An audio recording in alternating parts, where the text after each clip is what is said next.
Hello সবাইকে। সবাই কেমন আছো? আমি পায়েল সাহা তোমাদের সবাইকে স্বাগতম জানাচ্ছি আজকের স্পেশাল হিসাব বিজ্ঞান ক্লাসে। আজকে আমরা হিসাব বিজ্ঞানের উপর অনেকগুলো ইম্পোর্টেন্ট এমসিকিউ সলভ করব। বিগত বছরগুলোতে ঢাকা বিশ্ববিদ্যালয়, জাহাঙ্গীরনগর বিশ্ববিদ্যালয়, রাজশাহী বিশ্ববিদ্যালয় এই ইউনিভার্সিটিগুলোর ভর্তি পরীক্ষায় হিসাব বিজ্ঞানের উপর কি এমসিকিউ এসেছিল সেই এমসিকিউ গুলো আমরা শর্টকাট টেকনিকে ইফিশিয়েন্টলি সলভ করার ট্রাই করব। আজকের এমসিকিউ গুলো যে বই থেকে নেওয়া হয়েছে সেটা হচ্ছে হিসাব বিচিত্রা বই। এই যে এই বইটা, এই বইয়ে সবগুলো এমসিকিউ অনেক শর্টকাট টেকনিকে প্লাস প্রত্যেকটা অপশনের ব্যাখ্যা সহ দেওয়া আছে। সো যার হাতের কাছে এই বইটা আছে আমি বলবো নিয়ে বসে যাও, আর যার নেই সমস্যা নেই, আপু তো এখন সলভ করাবো, খাতা কলম নিয়ে বসে যাও তাহলেই হবে। তার আগে তোমরা তোমাদের ফ্রেন্ডদেরকে একটু মেনশন দিয়ে দাও, নিজেদের ওয়ালে শেয়ার করে দাও, যাতে ইন কেস যদি আমার ক্লাসটা তোমাদের মিস হয়ে যাও তাহলে তোমরা হচ্ছে সেই ওয়াল থেকে দেখে নিতে পারো। আর ফ্রেন্ডদেরকে মেনশন দাও যাতে নিজেরা মিলে ডিসকাস করে অ্যানালাইসিস করতে পারো কি ধরনের প্রশ্ন আসছে। সো তার আগে আমাকে জানিয়ে দাও আমার ভয়েস কি ক্লিয়ার কিনা, তোমাদের এইচএসসি কেমন গিয়েছে, তোমাদের ড্রিম ইউনিভার্সিটি কোনটা এবং কোন ডিপার্টমেন্টে পড়াশোনা করার ইচ্ছা আমাকে একটু আপুকে কমেন্ট সেকশনে জানিয়ে দাও। আজকে আমরা অনেকগুলো স্পেশাল অনেক মজার মজার এমসিকিউ সলভ করব, যেগুলোতে আমরা অনেক শর্টকাট টেকনিক ইউজ করব। এইচএসসি তে যেমন আমাদের অনেক বড় বড় ছক করতে হতো, এখানে একদম ছোট ছোট করে কিভাবে মৌখিকভাবে একদম চোখে দেখাতে আমরা সলভ করে ফেলতে পারবো সেই সব টেকনিক আমি আজকে দেখাবো। সো দেরি না করে আজকে আমরা ক্লাসটা স্টার্ট করে দিচ্ছি। প্রথমেই ঢাকা বিশ্ববিদ্যালয়ের 25-26 সেশনে এমসিকিউ গুলো আমরা সলভ করে নিই। আচ্ছা, প্রথম প্রশ্নটা আমার কাছে মডারেট লেগেছে, খুব বেশি কঠিন লাগেনি, খুব বেশি সহজ লাগেনি। এই রকমের প্রশ্নই সচরাচর ঢাকা ভার্সিটির ভর্তি পরীক্ষায় আসে। তো প্রশ্নে কি বলা হচ্ছে, আমাদের দেওয়া আছে বিক্রয় 5 লক্ষ টাকা, প্রত্যক্ষ কাঁচামাল 1,50,000 টাকা, প্রত্যক্ষ মজুরি 50,000 টাকা, কারখানা উপরিব্যয় প্রত্যক্ষ মজুরি 10%। তার মানে এখানে আমাদের সরাসরি দেওয়া নেই, একটা পার্সেন্টেজ দেওয়া আছে, সেটা থেকে আমাদের বের করতে হবে। প্রশাসনিক খরচ বিক্রয়ের 5%, বিক্রয় তো দেওয়াই আছে, বিক্রয় খরচও বিক্রয়ের 10%। আগে আমরা এই অ্যামাউন্ট গুলো বের করি। বিক্রয়ের 5% মানে কত? 5,000, 50,000, 25,000 এবং বিক্রয়ের 10% মানে কত? 50,000। আর প্রত্যক্ষ কারখানা উপরিব্যয় প্রত্যক্ষ মজুরির 10%। প্রত্যক্ষ মজুরি কত দেওয়া আছে? 50,000 টাকা। তার 10% কত? 5,000 টাকা। এইভাবে আমাদের মুখে করতে হবে, যেহেতু আমাদের ক্যালকুলেটর অ্যালাউড না ভর্তি পরীক্ষায়। তো আমরা জানি মোট ব্যয় কিভাবে বের করতে হয়, সকল প্রকার ব্যয় যোগ করে। এখানে প্রথমেই আমাদের প্রত্যক্ষ কাঁচামাল যোগ করতে হবে 1,50,000 টাকা, তার সাথে যোগ করতে হবে প্রত্যক্ষ মজুরি 50,000 টাকা। আমরা পাবো হচ্ছে মুখ্য ব্যয়, তাই না? আমরা কিন্তু মাত্র এইচএসসি শেষ হয়েছে, তো আমরা জানি কিভাবে করতে হয় এবং কোন চ্যাপ্টার থেকে এসেছে এমসিকিউটা। উৎপাদন ব্যয় হিসাব, এই চ্যাপ্টার থেকে, হিসাব বিজ্ঞান দ্বিতীয় পত্র। এটা কি মুখ্য ব্যয়? যদি মোট ব্যয় না বলি মুখ্য ব্যয় বলতো তাহলে আনসার কত হতো? 2 লক্ষ টাকা। তারপর কি যোগ করতে হবে আমাদের? কারখানা উপরিব্যয়, এটার অপর নামগুলো কি? পরোক্ষ ব্যয়, তারপরে হচ্ছে বিক্রয় উপরিব্যয়, এগুলো কিন্তু পরোক্ষ নাম আমাদের। এটা যোগ করতে হবে কত? 5,000 টাকা। তাহলে কত আসে? 2,05,000 টাকা। এটার নাম কি? উৎপাদন ব্যয়। উৎপাদন ব্যয়। তারপরে আমাদের বাকি যে দুইটা ব্যয় আছে, প্রশাসনিক খরচ এবং বিক্রয় খরচ, দুইটা যোগ করলে কত আসে? 75,000 টাকা। 75,000 টাকা যোগ করতে হবে। আচ্ছা, 75,000 টাকা যে বললাম, এটা আমাদের আয় বিবরণীর কোথায় যায়? এটা আমাদের আয় বিবরণীর পরিচালন খরচ যে সেকশনটা আছে সেই সেকশনের খরচ এগুলো। তাহলে কত আসে? 2,80,000 টাকা। এটা কিন্তু আমরা অপশন ডি তে দেখতে পাচ্ছি। তাহলে আনসার হচ্ছে 2,80,000 টাকা। আই হোপ ক্লিয়ার হয়ে গেছে। এইরকম এমসিকিউই কিন্তু এই চ্যাপ্টার থেকে মূলত আসে, আর কিছু থিওরিটিক্যাল হচ্ছে ছোট ছোট এমসিকিউ আসে। আমার সাথে তোমরা অ্যান্সার করতে থাকো, তাহলে সলভ হয়ে যাবে, তোমাদের প্র্যাকটিসও হয়ে যাবে, তোমরা বুঝতে পারবে কি ধরনের এমসিকিউ আসে। তারপরের এমসিকিউ, যদি অনুপার্জিত আয় বাবদ নগদ প্রাপ্তি ভুলবশত আয় হিসাবে লিপিবদ্ধ করা হয়, অনুপার্জিত আয় প্রাপ্তি হলে আয় যদি নগদ প্রাপ্তি হয়, এটার যাবেটা কি হয়? নগদান হিসাব ডেবিট এবং অনুপার্জিত আয় ক্রেডিট। অনুপার্জিত আয় কি দায়ের নাম না? এটা কিন্তু দায় বাড়ছে, সেজন্য দায় আমরা ক্রেডিট করছি। অনুপার্জিত আয় ক্রেডিট, কিন্তু বলছে ভুলবশত আয় হিসেবে লিপিবদ্ধ করা হয়েছে। তো আয় হিসেবে করা হচ্ছে মানে কি, এই অনুপার্জিত আয়ের জায়গায় আয় লেখা হচ্ছে। আমাদের আয় তো বাড়ানোর কথা ছিল না, আয় তো পরবর্তীতে বাড়বে যখন আয়টা অ্যাকচুয়ালি অর্জিত হবে, এখন তো অনুপার্জিত অবস্থায় আছে। তাহলে আমাদের এই ভুলটা সংশোধন করার জন্য একটা সংশোধনী জাবেদা দিতে হবে। সেটাই কি করব, আয়টাকে যেহেতু বাড়ানো হয়েছিল, এখন আয়টা আমরা কমিয়ে দিব, তার মানে ডেবিট করব, এবং অনুপার্জিত আয়টাকে বাড়িয়ে দিব, যেহেতু এখানে আয় অনুপার্জিত আয় নামটা আসেইনি। অনুপার্জিত আয়, তাহলে কি হচ্ছে, কোথায় পাচ্ছি, অনুপার্জিত আয় ডেবিট না, অনুপার্জিত আয় হবে ক্রেডিট এবং আয় হবে ডেবিট। এটা বুঝতে পেরেছি। তাহলে এটা যদি আরেকটা এমসিকিউ আসতো কিভাবে হতো, আয় সেম এরকম এমসিকিউ দিয়ে বলতো এটা কি ধরনের প্রভাব ফেলবে, তখন আমরা কি লিখতাম, আয় কমবে, রেভিনিউ কমবে এবং অনুপার্জিত আয় বা লায়াবিলিটিস বাড়বে। ঠিক আছে, ক্লিয়ার। এই এমসিকিউটা এসেছিল আমাদের কার্যপত্র চ্যাপ্টার থেকে। ওই চ্যাপ্টার থেকে কিন্তু আমরা নরমালি এইচএসসি তে দিতে চাই না, কারণ অনেক বড় ছক করতে হয়, এজন্য আমরা স্কিপ করে যাই। কিন্তু এমসিকিউ যখন অ্যাডমিশন টেস্টে দিতে হয়, এরকম ছোট ছোট এমসিকিউ আসে, এত বড় কিছু আমাদের করতে হয় না। তারপর মজুদ ঘূর্ণন অনুপাত 6 গুণ, গড় মজুদ 20,000 টাকা হলে বিক্রিত পণ্যের ব্যয় কত। মজুদ ঘূর্ণন অনুপাতের সূত্রটা অ্যাকচুয়ালি কি, মজুদ আবর্তন অনুপাত বা মজুদ ঘূর্ণন অনুপাতের সূত্র হচ্ছে বিক্রিত পণ্যের ব্যয় ডিভাইডেড বাই গড় মজুদ ইকুয়াল টু কত, মজুদ আবর্তন, শর্ট ফর্মে লিখছি। এখানে আমাদের বিক্রিত পণ্যের ব্যয়ের ভ্যালুটা দেওয়া নেই, এটা বের করতে হবে। গড় মজুদ দেওয়া আছে কত, 20,000 টাকা, এবং মজুদ আবর্তন অনুপাত বা মজুদ ঘূর্ণন অনুপাত দেওয়া আছে 6। তো এটার সাথে গুণ করে দিলেই তো আমাদের বিক্রিত পণ্যের ব্যয় বের হয়ে যাচ্ছে, তাই না? তার মানে आंसर কত, 1,20,000 টাকা। এটা হচ্ছে আমাদের প্যাসিভলি এমসিকিউটা করা হয়েছে। এটা কোন চ্যাপ্টার থেকে এসেছে, এটা আমাদের অনুপাত বিশ্লেষণ বা আর্থিক বিবরণী বিশ্লেষণ হিসাব বিজ্ঞান দ্বিতীয় পত্রে সেই চ্যাপ্টার থেকে এসেছে। তাহলে আমরা পরের এমসিকিউতে চলে যাই। তার আগে আমরা দেখে নেই আমাদের জয়কলি প্রকাশিত যে হিসাব বিচিত্রা, তারপরে ব্যবসায় বিচিত্রা, ফিনান্স বিচিত্রা, মার্কেটিং বিচিত্রা এবং অন্যান্য সকল বই বাজারে এখন অ্যাভেলেবেল আছে। তোমরা গিয়ে, এখন যেহেতু অ্যাডমিশন ক্যান্ডিডেট তোমরা এই বইগুলো গিয়ে বাজার থেকে কিনে এনে পড়াশোনা শুরু করে দাও এখনই, কারণ অন্যদের থেকে আগিয়ে থাকতে হবে আমাদের। কোন নীতির অধীনে মালিকের ব্যক্তিগত লেনদেন এবং ব্যবসায়িক লেনদেনের মধ্যে পৃথকীকরণ করা হয়? এটা এসেছে হিসাব বিজ্ঞানের নীতিমালা প্রথম পত্র সেই চ্যাপ্টার থেকে। এই চ্যাপ্টারটা যে অ্যাডমিশনের সময় কতটুকু ইম্পর্টেন্ট তোমরা পড়াশোনা করতে গিয়ে বুঝতে পারবে, অনেক বেশি ইম্পর্টেন্ট, অনেক এমসিকিউ আসে। তো এটার উত্তরটা অ্যাকচুয়ালি কি, ব্যবসায়ের সত্তা নীতি। ব্যবসায়ী সত্তা নীতি আমাদের কি বলে, ব্যবসায়ী সত্তা নীতি আমাদেরকে বলে ব্যবসায়ের মালিক পক্ষ এবং ব্যবসায়ীর যে নিজের লেনদেন দুইটা অবশ্যই স্বতন্ত্রভাবে হচ্ছে লিপিবদ্ধ করা হবে এবং লেনদেনের মধ্যে কোনো ধরনের মিক্স আপ করা যাবে না। তাহলে এই এমসিকিউটার উত্তর কি, ব্যবসায়ের সত্তা নীতি। রক্ষণশীলতার নীতি থেকে এমসিকিউ আসে, কি ধরনের এমসিকিউ আসতে পারে, যদি বলে যে একটা ব্যবসায়ের সমাপনী মজুত পণ্য 15,000 টাকা আছে, তারপরে আবার 7,000 টাকা আছে, তাহলে বলবে যে রক্ষণশীলতার নীতি অনুযায়ী কোন সমাপনী মজুতের পণ্যটা হচ্ছে আমাদের আর্থিক বিবরণীতে যাবে। আমরা কিন্তু জানি আর্থিক বিবরণীতে আমরা সেফটি পারপাসে আমরা অলওয়েজ ব্যয়টা বেশি দেখাই। তো আমাদের সমাপনী মজুত পণ্য যেটাতে একটু বেশি থাকবে সেটা নেব আমরা, ঠিক আছে। এ এবং বি অংশীদারি কারবারের মুনাফা 3:2 ভাগে ভাগ করে। মোট মুনাফা 1 লক্ষ টাকা। এ এর বেতন বাবদ আয় হচ্ছে 10,000 টাকা। এর বেতন পরবর্তী মুনাফার উপর বি এর বোনাস লাভের হার হচ্ছে 10%। এর মোট আয় কত, আমাদের এ এর মোট আয় বের করতে বলা হয়েছে, তার মানে আমাদের বি এর কোনো কাজ নেই, কিন্তু বি এর ক্যালকুলেশন গুলো আমাদের বন্টনমূলক বা বন্টনযোগ্য যে মুনাফা সেটা নির্ণয়ের ক্ষেত্রে ব্যবহার করতে হবে। এটা কোন চ্যাপ্টার থেকে এসেছে, হিসাব বিজ্ঞান দ্বিতীয় পত্রের অংশীদারি ব্যবসায়ের হিসাব নিকাশ চ্যাপ্টার থেকে এসেছে।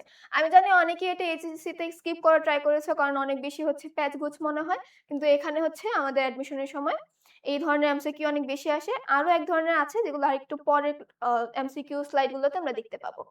তো আমাদের আগে প্রথমে বের করতে হবে বন্টনযোগ্য মুনাফা। এ তো আগে বন্টনযোগ্য মুনাফা পাবে, বন্টনযোগ্য মুনাফা থেকে তার হারটা পাবে, তারপর সে এক্সট্রা কিছু ইনকাম করবে। তো বন্টনযোগ্য মুনাফার আগে মোট মুনাফা কত দেওয়া আছে? ১ লক্ষ টাকা। ১ লক্ষ টাকা থেকে সকল ধরনের বেতন, তারপর হচ্ছে বোনাস এবং অন্যান্য সকল ধরনের যে খরচগুলো সেটা বাদ দেওয়ার পর আমাদের বন্টনযোগ্য মুনাফাটা আসবে। এখানে কি দেওয়া আছে? বেতন দেওয়া আছে এবং হচ্ছে বোনাস দেওয়া আছে। A এর বেতন, B এর বোনাস। A এর বেতন কত? ১০,০০০ টাকা। এটা হচ্ছে বেতন। আর B এর বোনাস কত? কি বের করছি? বন্টনযোগ্য মুনাফা। B এর বোনাস হচ্ছে বেতন বাদ দেওয়ার পর যে মুনাফাটা থাকবে সেটার উপর 10%। বেতন যদি ১ লক্ষ থেকে ১০,০০০ টাকা বাদ দিই তাহলে থাকবে ৯০,০০০। ৯০,০০০ এর 10% হচ্ছে ৯,০০০। এই যে। তাহলে আসবে কত আমাদের বন্টনযোগ্য মুনাফা? ৮১,০০০। ৮১,০০০। ৮১,০০০ এর উপর হচ্ছে আমাদের এর মুনাফার অংশটা বের করতে হবে। এখানে আমাদের অনুপাত দেওয়া আছে ৩:২। তো ৮১,০০০ কে আমাদের এর অংশ বের করার জন্য আমরা জানি কিভাবে বের করতে হয়। ২ টা অনুপাত যোগ করে নিচে বসাতে হয় ৫। নিচে হবে হচ্ছে ৫ এবং উপরে হবে হচ্ছে ৩। এর অংশ ৩। তাহলে কত হয় আমাদের ক্যালকুলেশন করলে? ৪০ ৫ ৮ ৮ ১৬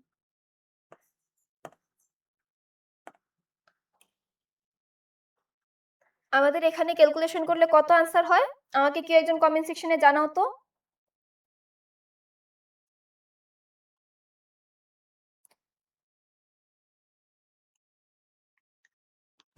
আসে হচ্ছে আমাদের ২৮,৬০০। ২৮,৬০০ এর সাথে আমাদের কত যোগ করতে হবে? ৪৮,৬০০ এর সাথে আমাদের যোগ করতে হবে এর অংশ যেহেতু বের করছি, এ কত টাকা বেতন পাবে? ১০,০০০ টাকা। তো ১০,০০০ টাকা এখানে যোগ করলে আমরা পাচ্ছি কত? ৫৮,৬০০। অ্যান্সার হচ্ছে ৫৮,৬০০। এগুলোতে ক্যালকুলেশন করতে গেলে একটু ঝামেলা হয়ে যায়, যেমন এখন আপুর একটু হয়েছিল। তোমাদেরও হবে, কারণ আমরা যেহেতু ক্যালকুলেটরে অভ্যস্ত, আমরা একটু প্র্যাকটিস করতে করতে হাতে ক্যালকুলেশন কিভাবে করতে হবে বুঝে যাব। এবং আমাদের পরীক্ষাতে সুবিধা অনুযায়ী আমাদের রাউন্ড ফিগারের এমসিকিউ অনেক বেশি দেওয়া হবে। রাউন্ড ফিগারের অ্যামাউন্ট গুলো বেশি দেওয়া হয়। তাহলে এই এমসিকিউটা বুঝে ফেললাম, না নেক্সট এমসিকিউতে যাই। এই এমসিকিউ বুঝতে কারোর কোনো সমস্যা হলে আমাকে কমেন্টে জানাও। এবং আমার সাথে সবাই উত্তর মিলাতে থাকো যে সবার সাথে আমার উত্তর মিলছে কিনা, নাকি আপু কোনো ভুল করছে। কিভাবে করলাম? এটা কি? বন্টনযোগ্য মুনাফা। বন্টনযোগ্য মুনাফা থেকে এর অংশ বের করছি। এর অংশ বের করে এর যে মুনাফা তার সাথে বেতন যোগ করছি। বেতন যোগ করলে তো তার মোট আয়টা বের হয়ে যাচ্ছে, তাই না? আচ্ছা ঠিক আছে, আমি পরের এমসিকিউতে যাই তাহলে।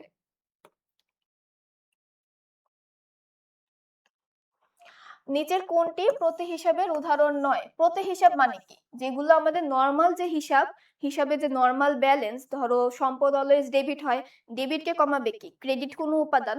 তো সেই উল্টো ব্যালেন্স গুলো, সেগুলোকে আমাদের প্রতি হিসাব বলা হয়, বা এটাকে কন্ট্রা হিসাবও বলা হয়, বা বিপরীত হিসাবও বলা হয়। এই নামগুলো কিন্তু থাকে। এটা কোন চ্যাপ্টার থেকে এসেছে? আমাদের হিসাবের বৈষম্য এই চ্যাপ্টার থেকে এসেছে, তাই তো? প্রতি হিসাবের উদাহরণ নয়। পুঞ্জীভূত অপচয় সম্পদকে অলওয়েজ কমায়। উত্তোলন ইকুইটিকে অলওয়েজ কমায়। বিক্রয় ফেরত রেভিনিউ বা বিক্রয়কে অলওয়েজ কমায়। তার মানে সবগুলোই হচ্ছে আমাদের বিপরীত হিসাব, কিন্তু অনুপার্জিত আয় আমাদের বিপরীত হিসাব নয়। মাত্র কিন্তু অনুপার্জিত আয়ের একটা এমসিকিউ করেছি।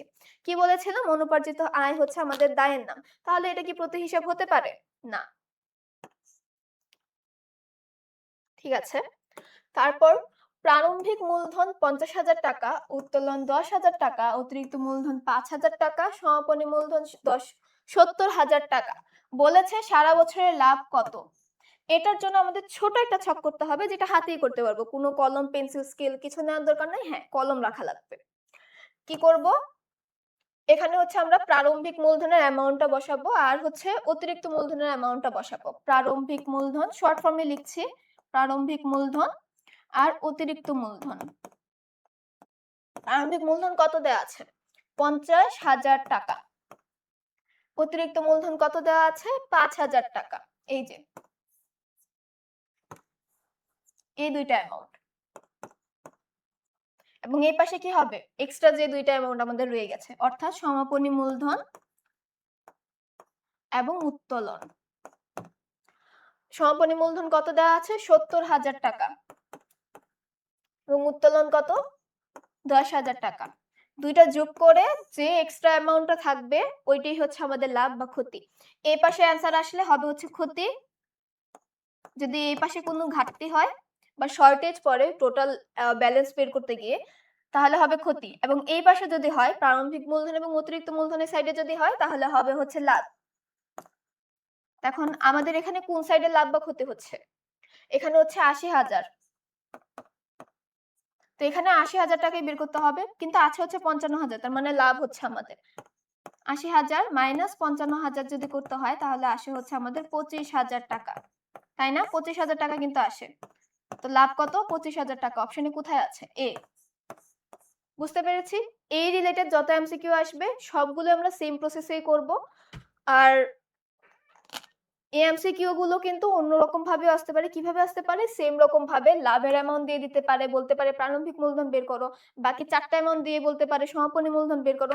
এরকম ভাবে যে কোনো 4টা দিয়ে বলতে পারবে যে কোনো একটা বের করো, এবং আমি কিন্তু বলে দিয়েছি কোন সাইডে কোনটা থাকবে।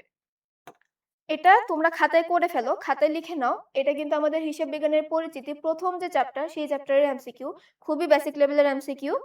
আমরা জানি এটা আমরা হচ্ছে চাইলে হিসাব সমীকরণ যে a = l + oe সেটা থেকেও করতে পারি, বাট এটা একটু কমপ্লিকেটেড হয়ে যায়।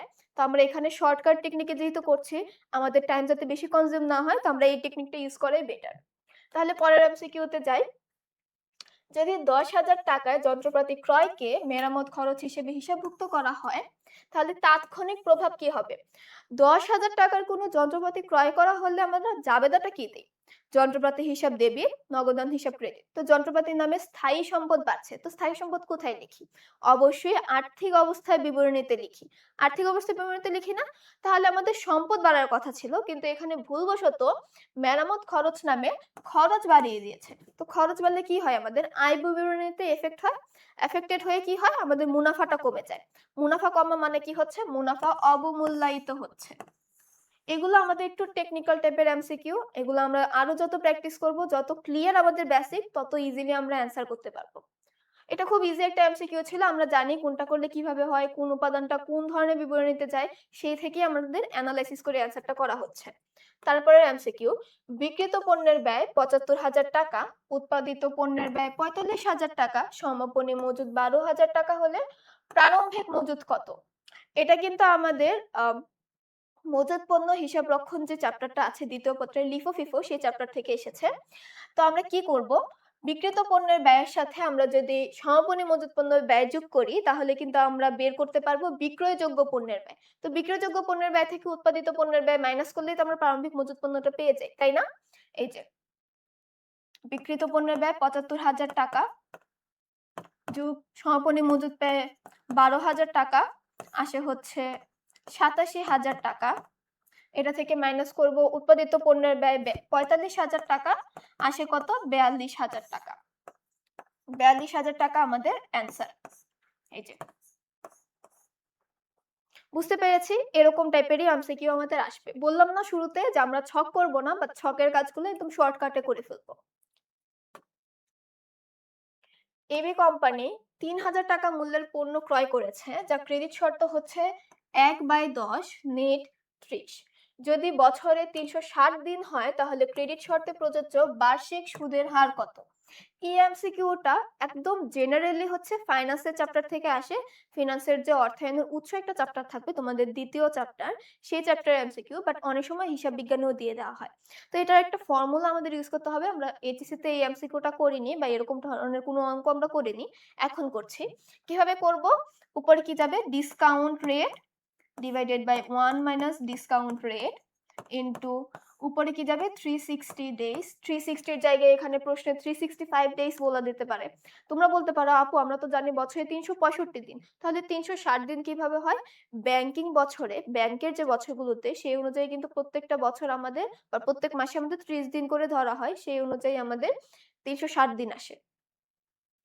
এখানে হচ্ছে টোটাল যে ডেজ দেওয়া থাকবে, টোটাল ডেজ মানে কত, 30 দিন। এই শর্তটা ভেঙে যদি বলতে হয় কি বলতে হবে, 10 দিনের মধ্যে তুমি যদি টাকা পরিশোধ করো তোমার ৩,০০০ টাকা, তাহলে তুমি ১% সুদ পাবে, ১% বাট্টা পাবে বা ডিসকাউন্ট পাবে। কিন্তু ১০ দিনের মধ্যে পরিশোধ না করলেও তোমার টোটাল অ্যামাউন্ট বা টোটাল যে ৩,০০০ টাকা আছে এটা অবশ্যই ৩০ দিনের মধ্যে পরিশোধ করতে হবে। তো টোটাল ডেইজ কত? 30 এন্ড ডিসকাউন্ট ডেইজ কত? 10, মানে ১০ দিনের মধ্যে পরিশোধ করলে ১% বাট্টা পাবো। তো কি আছে এখানে? 0.01। 1% মানে কত? 0.01। এগুলো কিন্তু আমাদের মুখে করতে হবে। ক্যালকুলেটর দিয়ে ১০০ দিয়ে ভাগ করলে অ্যান্সার বের হবে। কিন্তু আমাদের কিন্তু এখানে ক্যালকুলেটর অ্যালাউড না। ১ minus 0.01 into 360 days divided by 30 minus 10 into 100। যেহেতু এখানে সুদের হার বলছি, সুদের হার কিন্তু অলওয়েজ আমরা পার্সেন্টেজে বের করি এবং পার্সেন্ট কিভাবে বের করি? ১০০ দিয়ে গুণ করে। অ্যান্সার আসবে হচ্ছে 18.18%। এই তো।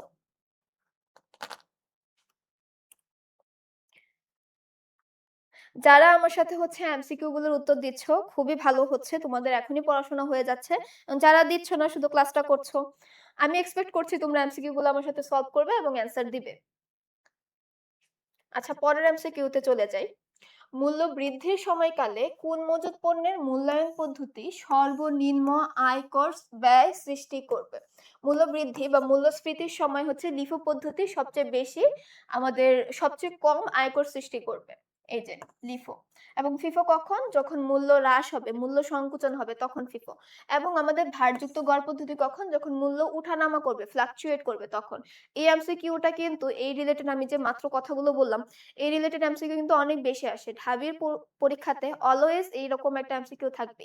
এখানে আমরা যতগুলো এমসিকিউ সলভ করেছি ঢাকা ভার্সিটির, সবগুলোই আমাদের একদম এরকম টাইপেরই এমসিকিউ আসে। এই রিলেটেড এমসিকিউ আসে। তারপর নিচের কোন হিসাবটি কখনো সমাপনী পরবর্তী রেওয়া মিলে প্রদর্শিত হবে না? সমাপনী পরবর্তী রেওয়া মিলে কোনগুলো থাকে বা সমাপনী রেওয়া মিলটা প্রস্তুত করা হয় তার আগে কোনগুলো বাদ দেওয়া হয়? অর্থাৎ জাবেদায়, সমাপনী জাবেদায় কোন হিসাবগুলো বাদ দেওয়া হয়? নামিক হিসাবগুলো। নামিক হিসাবগুলো কোনগুলো? আয়, ব্যয়, উত্তোলন। আমরা কিন্তু করেছি এইচএসসি তে এগুলো। নামিক হিসাব কোনগুলো? আয়, ব্যয়, উত্তোলন। আয়,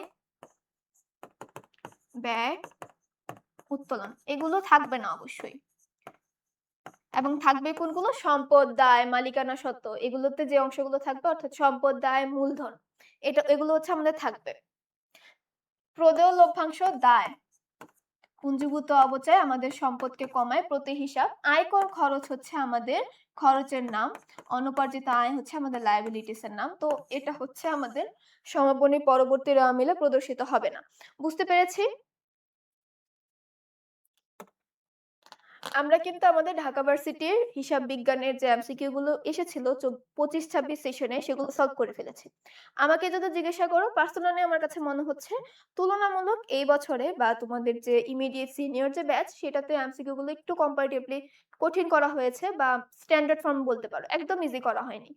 অন্যান্য ইউনিভার্সিটির তুলনায় ঢাকা ভার্সিটির হিসাব বিজ্ঞানের প্রশ্ন একটু সহজ করা হয়। জাহাঙ্গীরনগরে কম্পারেটিভলি অনেক বেশি কঠিন করা হয়। সো কারোর যদি কোনো ধরনের সমস্যা থেকে থাকে, এই ঢাকা ভার্সিটির যে ১২ টা এমসিকিউ সলভ করেছি তার মধ্যে আমাকে এখনই জানাও। আমি এখনই উত্তর দিয়ে দেব। তারপর হচ্ছে আমি জাহাঙ্গীরনগর ইউনিভার্সিটির অ্যাকাউন্টিং প্রশ্নগুলো সলভ করব। ঠিক আছে?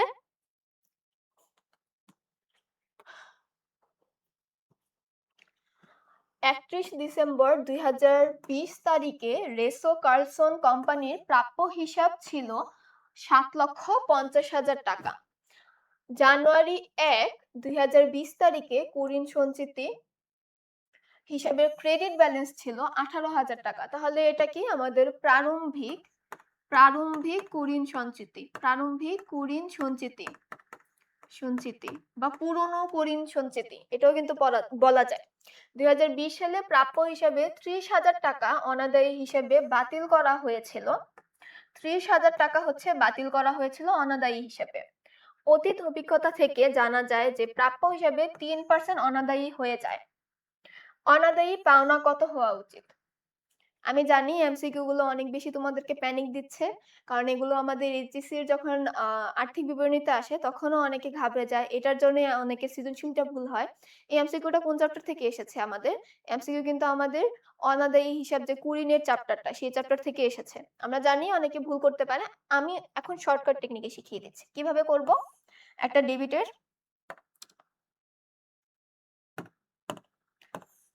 ডেবিটের ঘর করব, একটা ক্রেডিটের ঘর করব। আচ্ছা এটা কেন হচ্ছে? ক্রেডিটের ঘর করব। ঠিক আছে? ডেবিটের সাইডে হচ্ছে ডেবিট যে সাইডগুলো থাকবে সেগুলো লিখব, ক্রেডিটের সাইডে ক্রেডিট যে উপাদানগুলো আছে সেগুলো লিখব। প্রথমেই কি দেওয়া আছে আমাদের? প্রাপ্য হিসেবে ৭,৫০,০০০ টাকা। কিছু বলা নাই সেটা আপাতত লিখব নাই। এটা কিন্তু সম্পূর্ণটা আমাদের অনাদায়ী পাওনা নয়। এটার একটা অংশ আমাদের অনাদায়ী পাওনা হবে। কি দেওয়া আছে? কুড়িন সঞ্চিতি হিসেবে ক্রেডিট ব্যালেন্স ছিল ১৮,০০০ টাকা। এটা কি প্রারম্ভিক না? এটা যাবে হচ্ছে এই পাশে।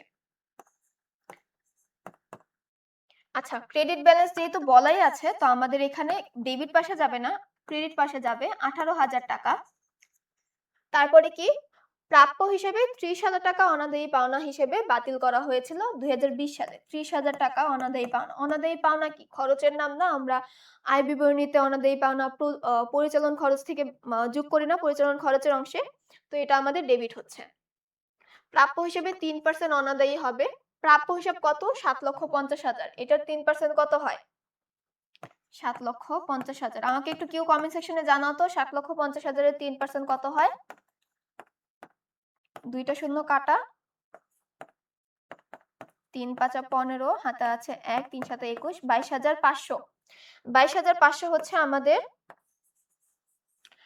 নতুন অনাদায়ী পাওনা সঞ্চিতি। ২২,৫০০ নতুন অনাদায়ী পাওনা সঞ্চিতি আবার এই পাশে যাবে। এই যে এই পাশে ২২,৫০০। তাহলে কত হয় এখানে? ৫২,৫০০। ৫২,৫০০ থেকে এখানে আমাদের সমান করার জন্য কত লিখতে হবে? ১৮,০০০ মাইনাস ৫২,৫০০।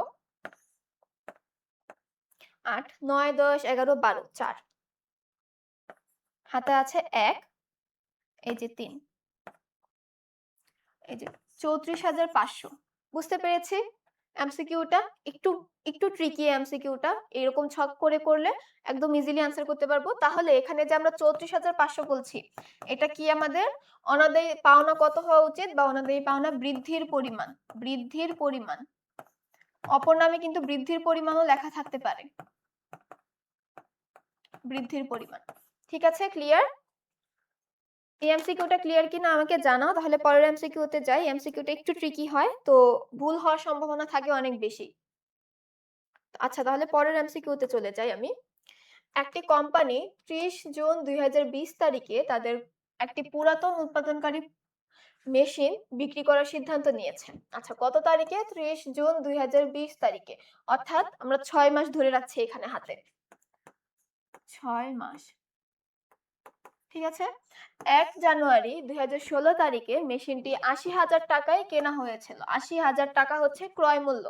আচ্ছা আমরা অঙ্কটা দেখে বুঝতে পারছি না এটা অবচয় চ্যাপ্টার থেকে এসেছে, দৃশ্যমান এবং অদৃশ্যমান সম্পত্তির হিসাব রক্ষণ। হিসাব বিজ্ঞান দ্বিতীয় পত্রের যে চ্যাপ্টার সেটা। মেশিনটির উপর ১০ বছরের জন্য সরল রৈখিক পদ্ধতিতে অবচয় ধার্য করা হয়েছিল। মেশিনটির কোনো ভগ্নাবশেষ মূল্য ছিল না। যদি মেশিনটি ২৬,০০০ টাকায় বিক্রি করা হয় তাহলে লাভ বা ক্ষতির পরিমাণ কত? তো বিক্রয় মূল্য কত আমাদের? ২৬,০০০ টাকা। বিক্রয় মূল্য থেকে আমরা মেশিনের বহিঃমূল্য বাদ দিলে লাভ বা ক্ষতির অংশ বের করতে পারি। বহিঃমূল্য কিভাবে বের করি? মেশিনের যে ক্রয় মূল্য সেটা থেকে পুঞ্জীভূত অবচয় আমাদের বাদ দিতে হয়। পুঞ্জীভূত অবচয় কি? যতগুলো দিন আমরা মেশিনটা ব্যবহার করেছি সেটা হচ্ছে আমাদের পুঞ্জীভূত অবচয়। কতদিন ইউজ করেছি? ১৬ সালে কেনা হয়েছিল, ২০২০ সালে বিক্রি করা হয়েছে। ১৬ সাল পুরোটা ইউজ করা হয়েছে, ১৬, ১৭, ১৮, ১৯ ৪ বছর এবং ৬ মাস। তাহলে কি হলো আমাদের? 4.5।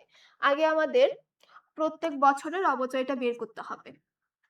৮০,০০০ কে ১০ দিয়ে ভাগ করলে প্রত্যেক বছরের অবচয় আসে হচ্ছে ৮,০০০ টাকা। ৮,০০০ টাকাকে আমরা 4.5 মানে আমরা টোটাল যতদিন ব্যবহার করেছি সেটা দিয়ে গুণ করছি। ৪ বছর ৬ মাস ইউজ করেছি। কত আসে আমাদের? উম ৮ ৪ ৩২ এবং হচ্ছে 0.5 36,000 টাকা। 36,000 টাকা হচ্ছে আমাদের পুঞ্জীভূত অবচয়। পুঞ্জীভূত অবচয় কি থেকে বাদ দিব? পুঞ্জীভূত অবচয় আমরা হচ্ছে ক্রয় মূল্য থেকে বাদ দিব। পুঞ্জীভূত অবচয় ক্রয় মূল্য থেকে বাদ দিয়ে আমরা বহিঃমূল্য বের করব। ক্রয় মূল্য কত? 80,000। 80,000 মাইনাস 36,000 কত হয় আমাদের? 44,000 টাকা। 44,000 টাকা আমাদের কি? বহিঃমূল্য। প্রত্যেকটা নাম দেখে নাও, কারণ অর্ধেক গিয়ে বলে দিতে পারে, লাভ ক্ষতির বদলে বলতে পারে বহিঃমূল্য কত ছিল বা পুঞ্জীভূত অবচয় কত ছিল। পুরো সেম প্রসেসে দিয়ে আমাদের লাস্ট পার্টটাতে বলে দিতে পারে পুঞ্জীভূত অবচয় বের করো বা বহিঃমূল্য বের করো। তা আমরা কিন্তু শুধু শুধু লাভ ক্ষতির অংশে গিয়ে দরকার নেই এত কিছু করার। বহিঃমূল্য, বহিঃমূল্য এবার কোথা থেকে বাদ দিব? বহিঃমূল্য বাদ দিব আমাদের মেশিনটা যত টাকায় হচ্ছে বিক্রি করা হয়েছিল হচ্ছে 26,000 টাকায়, কিন্তু অ্যাকচুয়ালি 44,000 টাকা। বুঝতেই পারছি একটা ক্ষতি হয়েছিল, লাভ কিন্তু হয়নি। এখানে কিন্তু অনেক সময় অঙ্কর অ্যামাউন্টের আগে লাভ বা ক্ষতি লিখে দিতে পারে, তো সেটা দেখে কিন্তু আমরা তার আগেই 2টা 3টা অপশন হচ্ছে আমরা মাইনাস আউট করে দিতে পারি। 26,000 মাইনাস 44,000 কত আসে? 44,000 মাইনাস 26,000 আসে হচ্ছে 6, 7, 8, 9, 10, 11, 12, 13, 14, 8, 18,000 টাকা। 18,000 টাকা হচ্ছে আমাদের লসের অ্যামাউন্ট। এই যে লস হয়েছে কিভাবে বুঝলাম? অ্যাকচুয়ালি সম্পদটা 44,000 টাকায় বিক্রি করার কথা ছিল, কারণ সম্পদ আমরা 10 বছর ব্যবহার করার কথা ছিল, 4.5 বছর ব্যবহার করেছি। 44,000 টাকা আমি বিক্রি করতে পারতাম, কিন্তু বাজারে হয়তো বা কোনো একটা কারণে সম্পদটার আর কোনো ভ্যালু নেই, বা সম্পদটা এর থেকে আরো ভালো কোনো সম্পদ চলে এসেছে, মেশিন চলে এসেছে। সেজন্য এটা এখন আর 44,000 টাকায় বিক্রি করা যাচ্ছে না, 26,000 টাকায় বিক্রি করা যাচ্ছে। তো লস কত হলো? 18,000 টাকা। বুঝতে পেরেছি। এই ধরনের এমসিকিউ খুবই আসে, মানে অহরহ। ঢাকা ভার্সিটি, জাহাঙ্গীরনগর ইউনিভার্সিটি, রাজশাহী, জগন্নাথ, যেখানেই পরীক্ষা দাও সব জায়গাতেই আসতে পারে। ক্লিয়ার হয়ে গেলে আমি নেক্সট এমসিকিউতে চলে যাই। বিলের অসম্মতিজনিত নোটিং চার্জ চূড়ান্তভাবে কে বহন করে? এটা বলো তো কোন চ্যাপ্টার থেকে এসেছে? ব্যাংক সমন্বয় বিবরণী যে চ্যাপ্টারটা হিসাব বিজ্ঞান দ্বিতীয় পত্রে, সেই চ্যাপ্টার থেকে এসেছে। আমি যে চ্যাপ্টারগুলোর নাম বলছি তোমাদের কি কানে বাজছে? এই চ্যাপ্টারগুলো তাহলে কোন চ্যাপ্টারগুলো থেকে সবচেয়ে বেশি এমসিকিউ আসছে? দ্বিতীয় পত্রের যে চ্যাপ্টারগুলো সেগুলো থেকে সবচেয়ে বেশি এমসিকিউ আসে আমাদের। নোটিং চার্জ হচ্ছে সবচেয়ে বেশি, মানে চূড়ান্তভাবে বহন করে কে? আদিষ্ট। আদিষ্ট কে? যে অ্যাকচুয়ালি টাকাটা প্রদান করবে। প্রেরক, যে টাকাটা অ্যাকচুয়ালি আলটিমেটলি পে করবে, সে হচ্ছে আমাদের নোটিং চার্জ বহন করবে। এটা নিয়ে আপাতত আর কিছু চিন্তা ভাবনা করার দরকার নেই, এই জিনিসটা মুখস্থ করে ফেলো, এরকম ডাইরেক্ট এমসিকিউ চলে আসবে।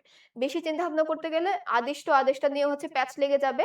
জাস্ট এটা ধরে রাখো, যে অ্যাকচুয়ালি টাকাটা পে করার কথা সে হচ্ছে আদিষ্ট, সে হচ্ছে টাকাটা দিবে, বা সে হচ্ছে অসম্মানজনিত নোটিং চার্জ বহন করবে। অংশীদারি কারবার গঠনকালে তাদের প্রাথমিক সম্পদ বিনিয়োগ লিপিবদ্ধ হবে হচ্ছে বাজার মূল্যে। এটা একদম আমাদের থিওরিটিক্যাল পড়াশোনা। অংশীদারি ব্যবসায়ের যে গঠনকাল বা অংশীদারি ব্যবসায়ের নরমাল যে থিওরিটিক্যাল পড়াশোনা আছে আমাদের বইয়ের মধ্যে, সেটা থেকে দেখতে পারো। তোমরা কিন্তু চাইলেই হিসাব বিচিত্র এই বইটা থেকে এই এমসিকিউ গুলো দেখে নিতে পারো। এই বইটাতে সবগুলো অনেক সুন্দরভাবে দেখবে ব্যাখ্যা দেওয়া আছে, কিভাবে কেন অন্য অপশনটা হচ্ছে নেওয়া হচ্ছে না, কিভাবে শর্ট টেকনিকে কম সময়ে তুমি অ্যান্সার করতে পারবে। এই এমসিকিউ রিলেটেড সবগুলো হচ্ছে ব্যাখ্যা সুন্দরভাবে ডিটেইলস এখানে দেওয়া আছে। সো আমি অবশ্যই বলবো অ্যাডমিশন জার্নির জন্য হিসাব বিজ্ঞান বইটা অনেক ভালো একটি উপকারী বই হতে পারে তোমাদের জন্য। তাহলে আমরা পরের এমসিকিউতে চলে যাই। নিম্নের কোন লেনদেন সম্পত্তি এবং দায় উভয় হিসাবকে সমপরিমাণ অর্থ দ্বারা বৃদ্ধি করে? এটা কিন্তু খুবই, মানে আমরা কিন্তু দেখেই বুঝতে পারছি। দেখলে বলবে যে আপু এটা কি ধরনের এমসিকিউ? এরকম কোন এমসিকিউ এত সহজ এমসিকিউ দেয় নাকি? এরকম ধরনের এমসিকিউ দেয়। কেন দিচ্ছে জানো? আমরা কিন্তু পড়ে যাই সবকিছু, এর থেকেও কঠিন কঠিন জিনিস পড়ে যায়, কিন্তু আমাদের যে নার্ভাস সিস্টেমটা আমাদের ম্যানেজ করতে হয় এক্সাম হলে গিয়ে, সেটা অনেকে ম্যানেজ করতে পারে না, যার কারণে ছোট ছোট একদম সহজ সহজ এমসিকিউ গুলো ভুল করে ফেলে। এগুলো হচ্ছে সেই ধরনের টেকনিক খাটিয়ে এমসিকিউ গুলো করা হয়েছে পরীক্ষার্থীদের জন্য। সম্পত্তি এবং দায় দুইটা কি হচ্ছে সমান অর্থ দ্বারা বাড়াবে কোনটা? সম্পত্তি এবং দায়। আহ অগ্রিম অগ্রিম আয় নগদ অগ্রিম আয় নগদ পণ্য ক্রয়, নগদ পণ্য ক্রয়, অগ্রিম আয় ধারে খরচ, ধারে বিজ্ঞাপন প্রদান, নগদ পণ্য ক্রয়ের মাধ্যমে। আচ্ছা দাঁড়াও, এটাতে হচ্ছে এমসিকিউতে একটা ভুল আছে। অগ্রিম আয় দ্বারা কিন্তু আমাদের অগ্রিম আয় বৃদ্ধি পায়। তার মানে দায় তো ঠিকই বৃদ্ধি পাচ্ছে। আম আচ্ছা না দাঁড়াও। আমরা এটা নিয়ে আরেকটু আলোচনা করি। অনুপার্জিত সেবা আয়ের যে জাবেদা দিয়েছিলাম, কিভাবে দিয়েছিলাম? নগদান হিসাব ডেবিট, অনুপার্জিত সেবা আয় ক্রেডিট। তো নগদান কি আমাদের সম্পদের নাম? নগদ বাড়ছে এবং অনুপার্জিত সেবা আয় আমাদের দায়ের নাম, দায়ও বাড়ছে। তাহলে এটার উত্তর কি হবে? অগ্রিম আয়। এই জিনিসটা দেখো আমারও কিন্তু এরকম প্যাচ লেগে যাচ্ছে। তোমাদেরও লাগতেই পারে। খুবই বেসিক একটা জিনিসপত্র এরকম। আচ্ছা, এখনের যে ক্লাসটা করছি আমরা সবাই, কেউ যদি somehow মিস করে ফেলো কোনো সমস্যা নেই। আমাদের জয়কলির যে ওয়েবসাইটটা আছে সেখানে গিয়ে দেখো। ইউনিভার্সিটি অ্যাডমিশন প্রিপারেশন ব্যবসায় শিক্ষা এটাতে ফ্রি এনরোল করতে পারবে। অর্থাৎ তোমাদের কোনো ফিস দেওয়া হবে না। তারপরে হচ্ছে সেখান থেকে গিয়ে তোমরা ক্লাসটা করতে পারবে। পাশাপাশি কিন্তু আমাদের এই ক্লাস শেষে এই ক্লাসে যে পড়াগুলো পড়েছো সেগুলো লাইভ এক্সাম চলছে। তো নিজেকে যাচাইও করতে পারবে সেখানে গিয়ে। অবশ্যই আমি বলব যে পড়াগুলো শেষ করে সেখান থেকে গিয়ে এক্সাম দিয়ে ফেলো। তাহলে নিজেকে যাচাই করে ফেলতে পারবে যে ক্লাসটা ঠিকভাবে করতে পারছো কিনা।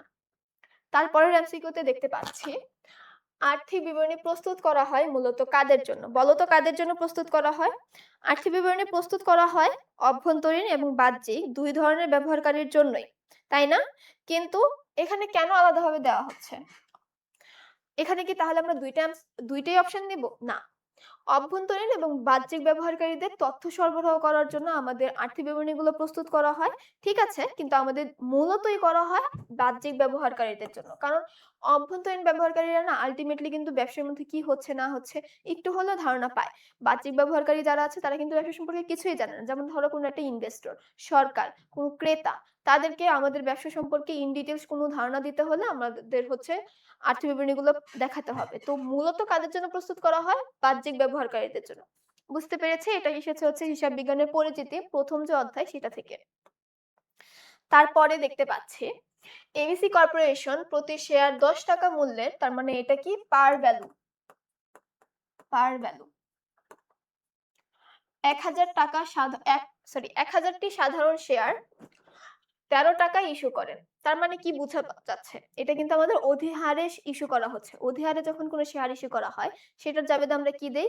ব্যাংক হিসাব ডেবিট, শেয়ার অধিহার ক্রেডিট এবং সাধারণ শেয়ার ক্রেডিট। তাই না? শেয়ার মূলধন ক্রেডিট যেটা। এখানে দেখি প্রশ্নে কি যাচ্ছে? রেকর্ড করতে হবে। রেকর্ড করার সময় ক্রেডিট করতে হবে কোনগুলো? মাত্রই বলেছি শেয়ার অধিহার ক্রেডিট করতে হবে এবং আমাদের শেয়ার মূলধন যেটা, সেখানে শেয়ার মূলধন নামে কি আছে? সাধারণ শেয়ার। সাধারণ শেয়ার ক্রেডিট হবে। সাধারণ শেয়ার এবং হচ্ছে শেয়ার অধিহার। ক টাকার অ্যামাউন্টটা কিভাবে বের করলাম? আমরা কিন্তু জানি আমরা এই এমসিকিউটা কোন চ্যাপ্টার থেকে এসেছে? আমাদের যে যৌথ মূলধনী ব্যবসায় তার যে হিসাব নিকাশ সেই চ্যাপ্টার থেকে এসেছে না? সেই চ্যাপ্টারের এমসিকিউ গুলো বা অঙ্কগুলোতে কিন্তু আমরা দেখেছি। আমরা আর্থিক অবস্থার বিবরণীতে শেয়ার মূলধনটা লিখি হচ্ছে পার ভ্যালুতে এবং এক্সট্রা যে অধিহারে যদি করা হয় সেটা আমরা হচ্ছে আ এক্সট্রা ভাবে সংরক্ষিত আয় বা হচ্ছে অন্য কোনো একটা সঞ্চিতিতে সেই পার্টটাতে আমি লিখি। আর যদি অবহারে করা হয় সেটা আমরা হচ্ছে অস্পর্শনীয় সম্পদে অবন্টনীয় মুনাফা বা হচ্ছে এই অংশটা লিখে থাকি। ঠিক আছে? তাহলে কি হবে এখানে? ১,০০০ টি ৳১০ হচ্ছে পার ভ্যালুতে যেহেতু আমরা শেয়ার মূলধনটা লিপিবদ্ধ করি, ৳১০ দিয়ে গুণ করলে আসে হচ্ছে ৳১০,০০০ এবং অধিহার হচ্ছে আমাদের ১,০০০ টা ৳৩ এক্সট্রা। অধিহার হচ্ছে ৳৩ র কারণেই শেয়ার অধিহার হবে ৳৩,০০০। বুঝতে পেরেছি? ক্লিয়ার? পরেরটাতে চলে যাই। পরোক্ষ শ্রম হচ্ছে পরোক্ষ শ্রম হচ্ছে উপরিব্যয়। মনে আছে আমি একদম শুরুর যে এমসিকিউটা সেখানে বলেছিলাম পরোক্ষ শ্রম, তারপরে কারখানা উপরিব্যয়, তারপরে বিক্রয় উপরিব্যয়, উৎপাদন ব্যয়, উৎপাদন উপরিব্যয় এগুলো কিন্তু সেম ধরনের না। তো এই নামগুলো দিয়ে কিন্তু এমসিকিউ চলে আসবে আমি বলেছিলাম, একদম চলেও এসেছে। আগের এমসিকিউটা যদি ভালোভাবে কেউ দেখে থাকো তাহলে এটাও সলভ করার কথা। অনিঃশেষিত ব্যয় কি? অনিঃশেষিত ব্যয় কি? অনিঃশেষিত ব্যয় হচ্ছে সম্পদ। একটা উদাহরণ দিয়ে বলি, অগ্রিম কোনো ব্যয়। অগ্রিম ব্যয় যখন করা হয়, তুমি কি এই ব্যয়টা নিঃশেষ হয়ে যাচ্ছে? যখন করছো সাথে, সাথে ধরো ৩ মাসের জন্য কোনো অগ্রিম বীমা দেয়া হলো। তুমি চলতি মাসের ব্যয়টা হবে ঠিক আছে, বাকি ২ মাসের কিন্তু বাকি আছে। তো এই যে ২ মাসের অনিঃশেষিত অবস্থায় আছে ব্যয়টা, সেটা কিন্তু আমরা সম্পদ হিসেবে ডেবিট করে থাকি। বুঝতে পেরেছি? সুনাম ও ট্রেডমার্ক কি ধরনের সম্পদ? সুনাম ও ট্রেডমার্ক আমাদের অদৃশ্যমান সম্পদ। এই জায়গায় আমাদের অস্পর্শনীয় সম্পদ হতে পারে, ভুয়া সম্পদ হতে পারে। ইনট্যানজিবলস অ্যাসেট নাম থাকতে পারে। এই নামগুলো কিন্তু থাকতেই পারে। অপচয় নির্ণয়ে নিচের কোনটি বিবেচ্য বিষয়? এই প্রশ্নটাতে একটু সমস্যা আছে। কিভাবে? অবচয়ের ক্ষেত্রে আমরা কিন্তু আয়ুষ্কাল, ক্রয় মূল্য, ভগ্নাবশেষ মূল্য ৩ টাই আমরা বিবেচনা করি। বিবেচনা করি না কোনটা? বাজার মূল্য বিবেচনা করি না। সো তোমাদের প্রশ্ন যদি এরকম ভাবে দেওয়া থাকে, সেটাতে যদি বলা হয় বিবেচ্য নয় কোনটা? তাহলে লিখব হচ্ছে বাজার মূল্য। বিবেচ্য নয়। আর যেহেতু এখানে বলা আছে হচ্ছে বিবেচ্য কোনটা, আমি অন্য একটা কালার দিয়ে দেখাচ্ছি, ধরো রেড দিয়ে। তো এটার অ্যান্সার হবে কি? ক্রয় মূল্য, আয়ুষ্কাল, ভগ্নাবশেষ মূল্য ৩ টাই। আমি ধারণা করছি হয়তোবা এটাতে প্রিন্টিং কোনো মিস্টেক হয়েছিল। কারণ ৩ টেই এমসিকিউর উত্তর হওয়া সম্ভব না। কিন্তু অনেক সময় দিয়েও দিতে পারে তোমাদেরকে যাচাই করার জন্য। হতে পারে তোমরা বিবেচ্য বিষয় জায়গায় বিবেচ্য বিষয় নয় কোনটা সেটাতে অ্যান্সার করে বসলে, হতেই পারে। কোন প্রতিষ্ঠানের আর্থিক ফলাফল নির্ণয়ের জন্য কি প্রস্তুত করা হয়? আয় বিবরণী এবং উদ্ধৃত পত্র বা হচ্ছে ব্যালেন্স শিট বা আর্থিক অবস্থা বিবরণী। এটা কেন প্রস্তুত করা হয়? ব্যবসায়ের আর্থিক অবস্থা জানার জন্য। মালিকানা সত্ত্ব বিবরণী কেন প্রস্তুত করা হয়? নিট মালিকানা সত্ত্ব ব্যবহার করার জন্য বা নিট মালিকানা সত্ত্ব কত? অবস্থাটা কি? সেটা জানার জন্য। নগদ প্রবাহ বিবরণী কেন প্রস্তুত করা হয়? নিট নগদের পরিমাণ কত এবং নগদের আদান-প্রদান কত হচ্ছে, প্রবাহটা কেমন হচ্ছে সেটা জানার জন্য। ঠিক আছে? এগুলো কোন চ্যাপ্টার থেকে এসেছে? আর্থিক বিবরণী যে চ্যাপ্টারটা, সেই চ্যাপ্টার থেকে এসেছে। নিম্নের কোন লেনদেনটি মালিকানা সত্ত্বকে প্রভাবিত করবে না? মালিকানা সত্ত্বকে প্রভাবিত করবে না কোনটি? নগদে মজুত মাল ক্রয়। বিক্রিত পণ্যের ব্যয় লিপিবদ্ধকরণ। বিক্রিত পণ্যের ব্যয় আমাদের মালিকানা সত্ত্বকে কমাবে।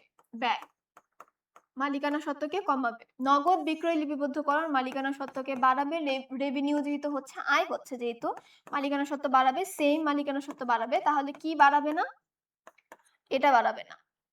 এখন অনেকেই প্রশ্ন থাকতে পারে, আপু মজুত মাল ক্রয় দিয়ে তো আমরা জাবেদে এরকম ভাবে যে ক্রয় হিসাব ডেবিট, নগদান হিসাব ক্রয় হিসাব ডেবিট, নগদান হিসাব ক্রেডিট। তাহলে এখানে কেন আমি এটাকে অ্যান্সার বলছি? আমরা কিন্তু জানি আমাদের হিসাব বিজ্ঞানের ১ম অধ্যায়ে দেওয়া ছিল আমাদের ২ ধরনের পদ্ধতি রয়েছে। কিভাবে? অবিরত মজুত পদ্ধতি, কালীন মজুত পদ্ধতি। কালীন মজুত পদ্ধতি অনুযায়ী আমরা নরমালি ম্যাথ করে থাকি। কিন্তু অবিরত মজুত পদ্ধতি অনুযায়ী সেটাতে আমাদেরকে বলা হয় যে এই সম্পদটা আমরা কিনছি, যে পণ্যটা আমরা কিনছি সেটাকে আমরা সম্পদ হিসেবে লিপিবদ্ধ করব। যখন বিক্রি করব তখন গিয়ে এটাকে আমরা ব্যয় হিসেবে লিপিবদ্ধ করব। সেই অনুযায়ী এটা নগদে মজুত মাল ক্রয়। এখন অনেকেই বলবে যে, "আপু বুঝবো কিভাবে? প্রশ্নে আমাদের কোনটা যাচ্ছে?" অপশন দেখে বুঝতে হবে। সেজন্যই আমি বলছিলাম যে অপশন গুলো পাশাপাশি এনালাইসিস করতে হবে যে কোন অপশন দিয়ে কোনটা অ্যান্সার হবে। প্রশ্ন অ্যাকচুয়ালি আমাদের কাছে চাচ্ছে কোনটা। এরকম আমাদের হচ্ছে সাইকোলজিক্যাল এমসিকিউ অনেক বেশি থাকতে পারে। দেখতে পাচ্ছ আমরা কিন্তু ম্যাথমেটিক্যাল এমসিকিউ তুলনায় সাইকোলজিক্যাল এরকম টেকনিক্যাল চিন্তাভাবনা করে করতে হচ্ছে। এরকম এমসিকিউ গুলো বেশি পাচ্ছি। একটি আসবাবপত্র ক্রয় মূল্য ৳১,২০,০০০। ৪ বছরে পুঞ্জীভূত অবচয়ের পরিমাণ হচ্ছে ৳২০,০০০। সরল রৈখিক পদ্ধতিতে অবচয় নির্ধারণ করা হলে আসবাবপত্রটির আয়ুষ্কাল কত হবে? আমরা অবচয় কিভাবে বের করি? আমরা অবচয় বের করি হচ্ছে একটি আসবাবপত্রের মোট যে ক্রয় মূল্য তা থেকে ভগ্নাবশেষ মূল্য মাইনাস করি এবং আয়ুষ্কাল দিয়ে ভাগ করি। কিন্তু এখানে আয়ুষ্কাল যেহেতু দেওয়া নেই কিন্তু পুঞ্জীভূত অবচয় দেওয়া আছে, তাহলে এটা কিভাবে করব? পুঞ্জীভূত অবচয় কত বছরের? ৪ বছরের। তো ১ বছরেরটা বের করতে হবে। ১ বছরের কত? ৪ ৫ যা ২০। ১ বছরের অবচয় হচ্ছে বা বার্ষিক অবচয় হচ্ছে ৳৫,০০০। বার্ষিক অবচয় ৳৫,০০০। ৳৫,০০০ আমরা ৳১,২০,০০০ দিয়ে ভাগ করলেই আমরা হচ্ছে ইয়েটা বের করে ফেলতে পারবো, আয়ুষ্কালটা। ১,২০,০০০ মাইনাস ৫,০০০ ডিভাইডেড বাই ৫,০০০ মানে প্রত্যেক বছর অবচয়কে আমরা যখন ক্রয় মূল্যটা দিয়ে ভাগ করছি তাহলেই তো আমরা হচ্ছে সময়টা বের করতে পারছি। অ্যান্সার আসবে হচ্ছে আমাদের ৳২৪,০০০। তোমরা ক্যালকুলেট করে দেখবা। ২৪ বছর। ২৪ বছর। এই যে অ্যান্সার অপশন ডি তে আছে। বুঝতে পেরেছি। এরকম টাইপের হচ্ছে উল্টো প্রশ্ন থাকতে পারে। আবার বলে দিতে পারে সবকিছু দিয়ে যে একটি সম্পদের ক্রয় মূল্য কত ছিল বা বলতে পারে সম্পদের টোটাল পুঞ্জীভূত অবচয় কত। যেরকম এখানে দেওয়া আছে আয়ুষ্কাল। এইরকম প্রত্যেকটা এলিমেন্টের কিভাবে বের করতে হবে বা ভগ্নাবশেষ মূল্য কত সেটাও বের করতে বলতে পারে। সবকিছু কিভাবে বের করতে হবে এগুলো সবগুলো আমাদের টেকনিক অনুযায়ী জানতে হবে। সেই টেকনিক গুলো কিভাবে জানতে হবে আমাদের ক্লাসগুলো আস্তে, আস্তে করতে থাকো। আমরা বুঝতে পারবো যে কিভাবে অ্যান্সার করতে হবে। কোন ধরনের হিসাবের জন্য সমাপনী জাবেদা প্রস্তুত করা হয়? আমি কিন্তু ঢাকা বিশ্ববিদ্যালয়ের যখন এমসিকিউ গুলো সলভ করছিলাম ১২ নাম্বার এমসিকিউতে বলেছিলাম সমাপনী জাবেদা প্রস্তুত করা হয় নামিক হিসাবগুলোকে হচ্ছে ক্লোজ করার জন্য বা বন্ধ করার জন্য। তাহলে অ্যান্সার কি হবে? নামিক হিসাব। নামিক হিসাব কি? আয়, ব্যয়, উত্তোলন এগুলো। রেওয়া মিলে অগ্রিম বীমা ৳৩৬০০ দেখানো হয়েছে। অগ্রিম বীমা ১ জানুয়ারি ২০২০ থেকে শুরু হওয়া ২ বছরের বীমা পলিসির খরচ। তার মানে ১ বছরের কত? ৳১৮০০। ৳১৮০০। হুম। ৩১ ডিসেম্বর ২০২০ তারিখে সমন্বয়কারী জাবেদা কি হবে? আচ্ছা আমাদেরকে বলছে যে অগ্রিম বীমা দেওয়া হয়েছিল বছরের শুরুতে কিন্তু বছরের শেষে গিয়ে তাহলে অগ্রিম বীমার অ্যামাউন্ট কি হবে এবং তাহলে তার জাবেদাটা কি হবে? ১ বছর অগ্রিম বীমা ব্যবহার করা হয়েছে না, সার্ভিস পেয়েছি না, খরচ হচ্ছে তো। তার মানে কি হবে? বীমা ব্যয় ডেবিট, অগ্রিম বীমা ক্রেডিট। বীমা খরচ ডেবিট, অগ্রিম বীমা ক্রেডিট। আচ্ছা এটা কিন্তু অ্যান্সার হবে না। অ্যামাউন্ট কিন্তু অনেক সময় আমরা দেখি জাবেদা ঠিক লিখে অ্যামাউন্টে ভুল করে দিয়েছি। ৳৩৬০০ র কি ৳১৮০০ ব্যবহার করা হয়ে গেছে না? আর অগ্রিম কি ৳৩৬০০ আছে? ৳১৮০০ কিন্তু অলরেডি খরচ হয়ে গেছে। খরচের অংশে আমরা লিপিবদ্ধ করছি। তো ৳৩৬০০ অ্যান্সার হবে না। অ্যান্সার হবে সি। এটা খুবই কমন একটা মিস্টেক সবাই করে ফেলে। আশা করি তোমরা বুঝতে পেরেছ। তাহলে আমি নেক্সট এমসিকিউ তে চলে যাই।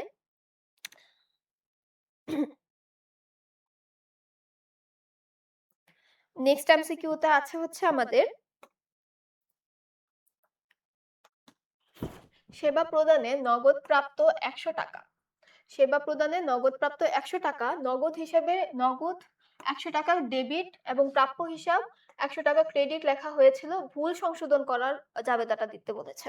তো আমাদের বলা হচ্ছে কি সেবা প্রদান করে যে নগদ টাকা পেয়েছি তাহলে জাবেদাটা কি হয়? নগদান হিসাব ডেবিট, সেবা আয় হিসাব ক্রেডিট। কিন্তু বলছে যে সেবা আয় হিসাব ক্রেডিট না লিখে আমাদের প্রাপ্য হিসাব ক্রেডিট লেখা হয়েছে। তাহলে কি করতে হবে? প্রাপ্য হিসাব যে কমানো হয়েছে এটাকে বাড়িয়ে ফেলতে হবে এবং সেবা হিসাবকে বাড়াতে হবে। বাড়ানো মানে কি? ক্রেডিট করতে হবে।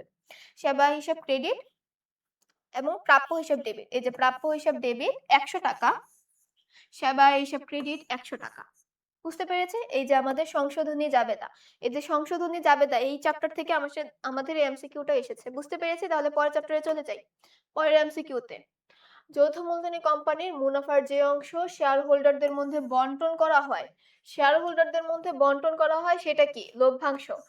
শেয়ার হোল্ডারদের মধ্যে বন্টন করা হয় লভ্যাংশ। আর যেটা মানে বন্টন করা হয় না সেটাকে কি বলা হয়? অবন্টিত মুনাফা বা সংরক্ষিত আয়।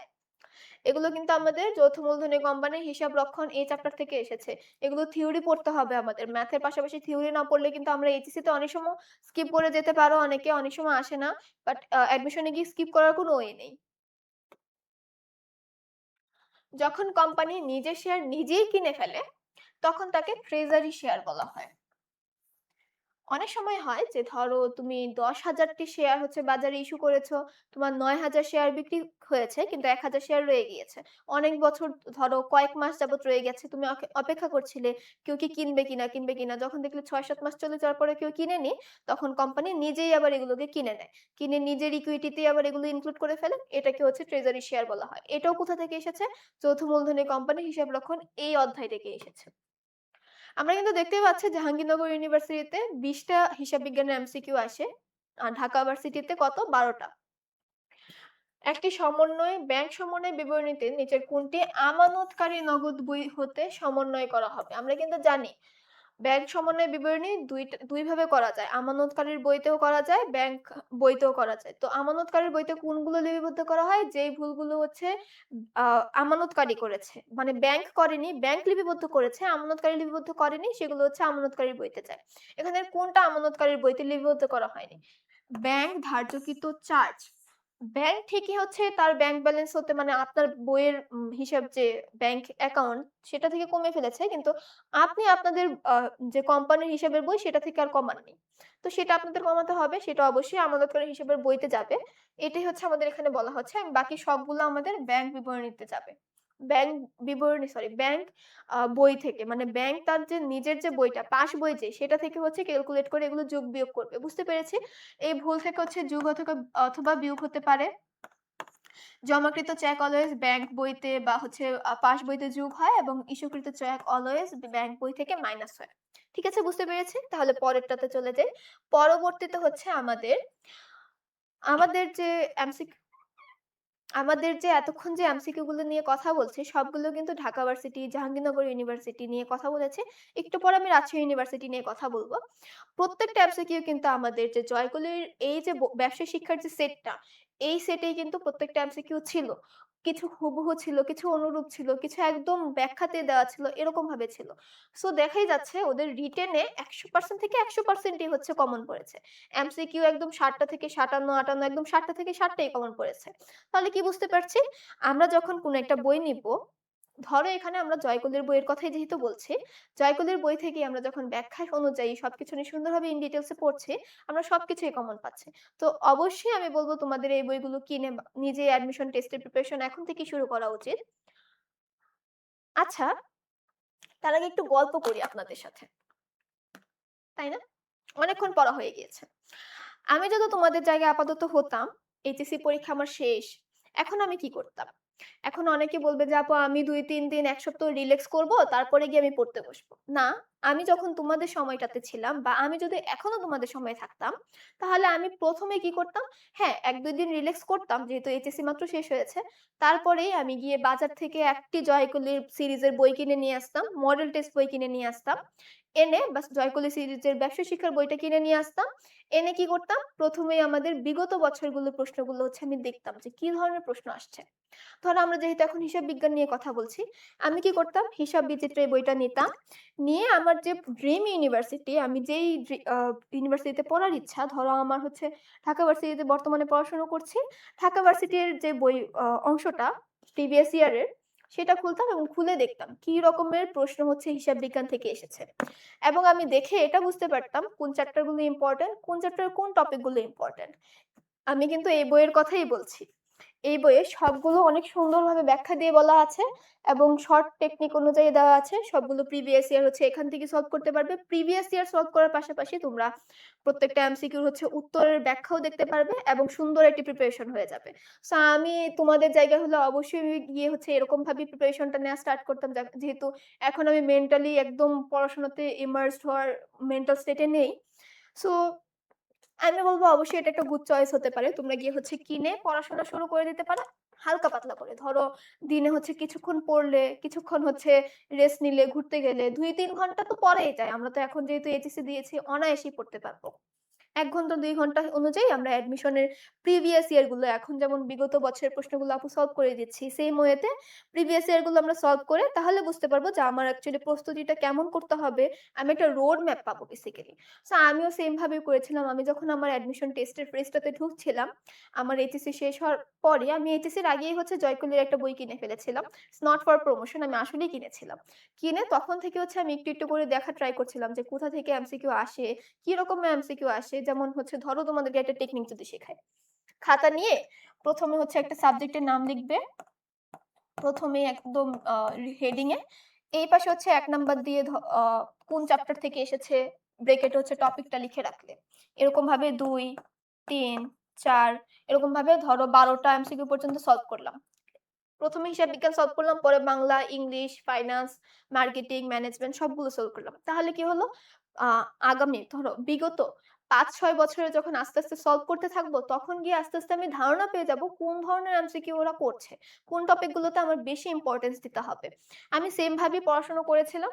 প্রত্যেকদিন একটা করে হচ্ছে আ সেশন নিতাম এবং সেই সেশনের হচ্ছে প্রত্যেকটা সাবজেক্টের কি ধরনের প্রশ্ন এসেছে, টপিক গুলো লিখতাম এবং হচ্ছে চ্যাপ্টার ওয়াইজ ঠিকভাবে একটু নোট করে রাখতাম। যাতে বা আমার সামনে যখন বইগুলো চলে এসেছিল আমি বইয়ে মার্ক করে রাখতাম। যখন আমি পড়তে যেতাম তখন আমি ওই টপিক গুলোতে একটু বেশি জোর দিয়ে পড়তাম। এতে আমি অন্যদের তুলনায় কম সময়ে আরো ভালোভাবে প্রিপারেশন নিতে পেরেছি। তোমরাও পারবে। রাজশাহী ইউনিভার্সিটির ১ম যে এমসিকিউটা সেটা হচ্ছে প্রারম্ভিক মজুদ, সমাপনী মজুদ, বিক্রিত পণ্যের ব্যয় যদি যথাক্রমে ৳৬,০০০, ৳৮,০০০ এবং ৬,৪০,০০০ টাকা হয় তবে নেট ক্রয়ের পরিমাণ কত? নিট ক্রয়ের পরিমাণ বের করতে বলা হয়েছে। মনে আছে আমি কিন্তু ঢাকা ভার্সিটির যে এমসিকিউ গুলো সলভ করছিলাম তখন কিন্তু এমন একটা এমসিকিউ আমি সলভ করেছিলাম। ১ম এমসিকিউটাই। কিভাবে সলভ করতে হবে আমাদের?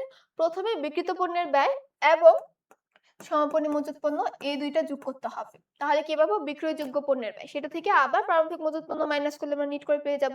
তাহলে করে দেখি। বিক্রিত পণ্যের ব্যয় প্লাস হচ্ছে সমাপনী মজুত পণ্য হয় হচ্ছে ৬,৪৮,০০০ টাকা। এটা কি? বিক্রয়যোগ্য পণ্যের ব্যয়। বিক্রয়যোগ্য পণ্যের শর্ট ফর্মে লিখলাম ব্যয়। তারপর এটা থেকে কি মাইনাস করা হবে আমাদের? প্রারম্ভিক মজুত পণ্য। মাইনাস করলে কি পাবো? ক্রয়। প্রারম্ভিক মজুত পণ্যের সাথে নিট ক্রয় যোগ করলেই তো আমরা হচ্ছে পাই বিক্রয়যোগ্য পণ্যের ব্যয়। সেটা থেকে আমরা কি মাইনাস করি? সমাপনী মজুত পণ্য। সেটা মাইনাস করলে আমরা বিক্রিত পণ্যের ব্যয় পাই। তো আমার যখন ৩ টা এলিমেন্টই দেওয়া আছে, মাঝখানে নিট ক্রয়টা আমাদের বের করতে বলা হয়েছে। এই যোগ বিয়োগ করে আমরা ইজিলি বের করতে পারছি। কত? ৬,০০০ মাইনাস করলে আসে হচ্ছে ৬,৪২,০০০ টাকা। ৬,৪২,০০০ টাকা। অ্যান্সার পেয়ে গিয়েছি। একদম ইজি পিজি, একদম এমসিকিউ। এটা কোন চ্যাপ্টার থেকে এসেছে? মজুত পণ্য হিসাব রক্ষণ পদ্ধতি, লিফো পিফো এই চ্যাপ্টার থেকে। অনেকেই বলতে পারে যে আপু এটা তো আর্থিক বিবরণী থেকে এসেছে মনে হচ্ছে।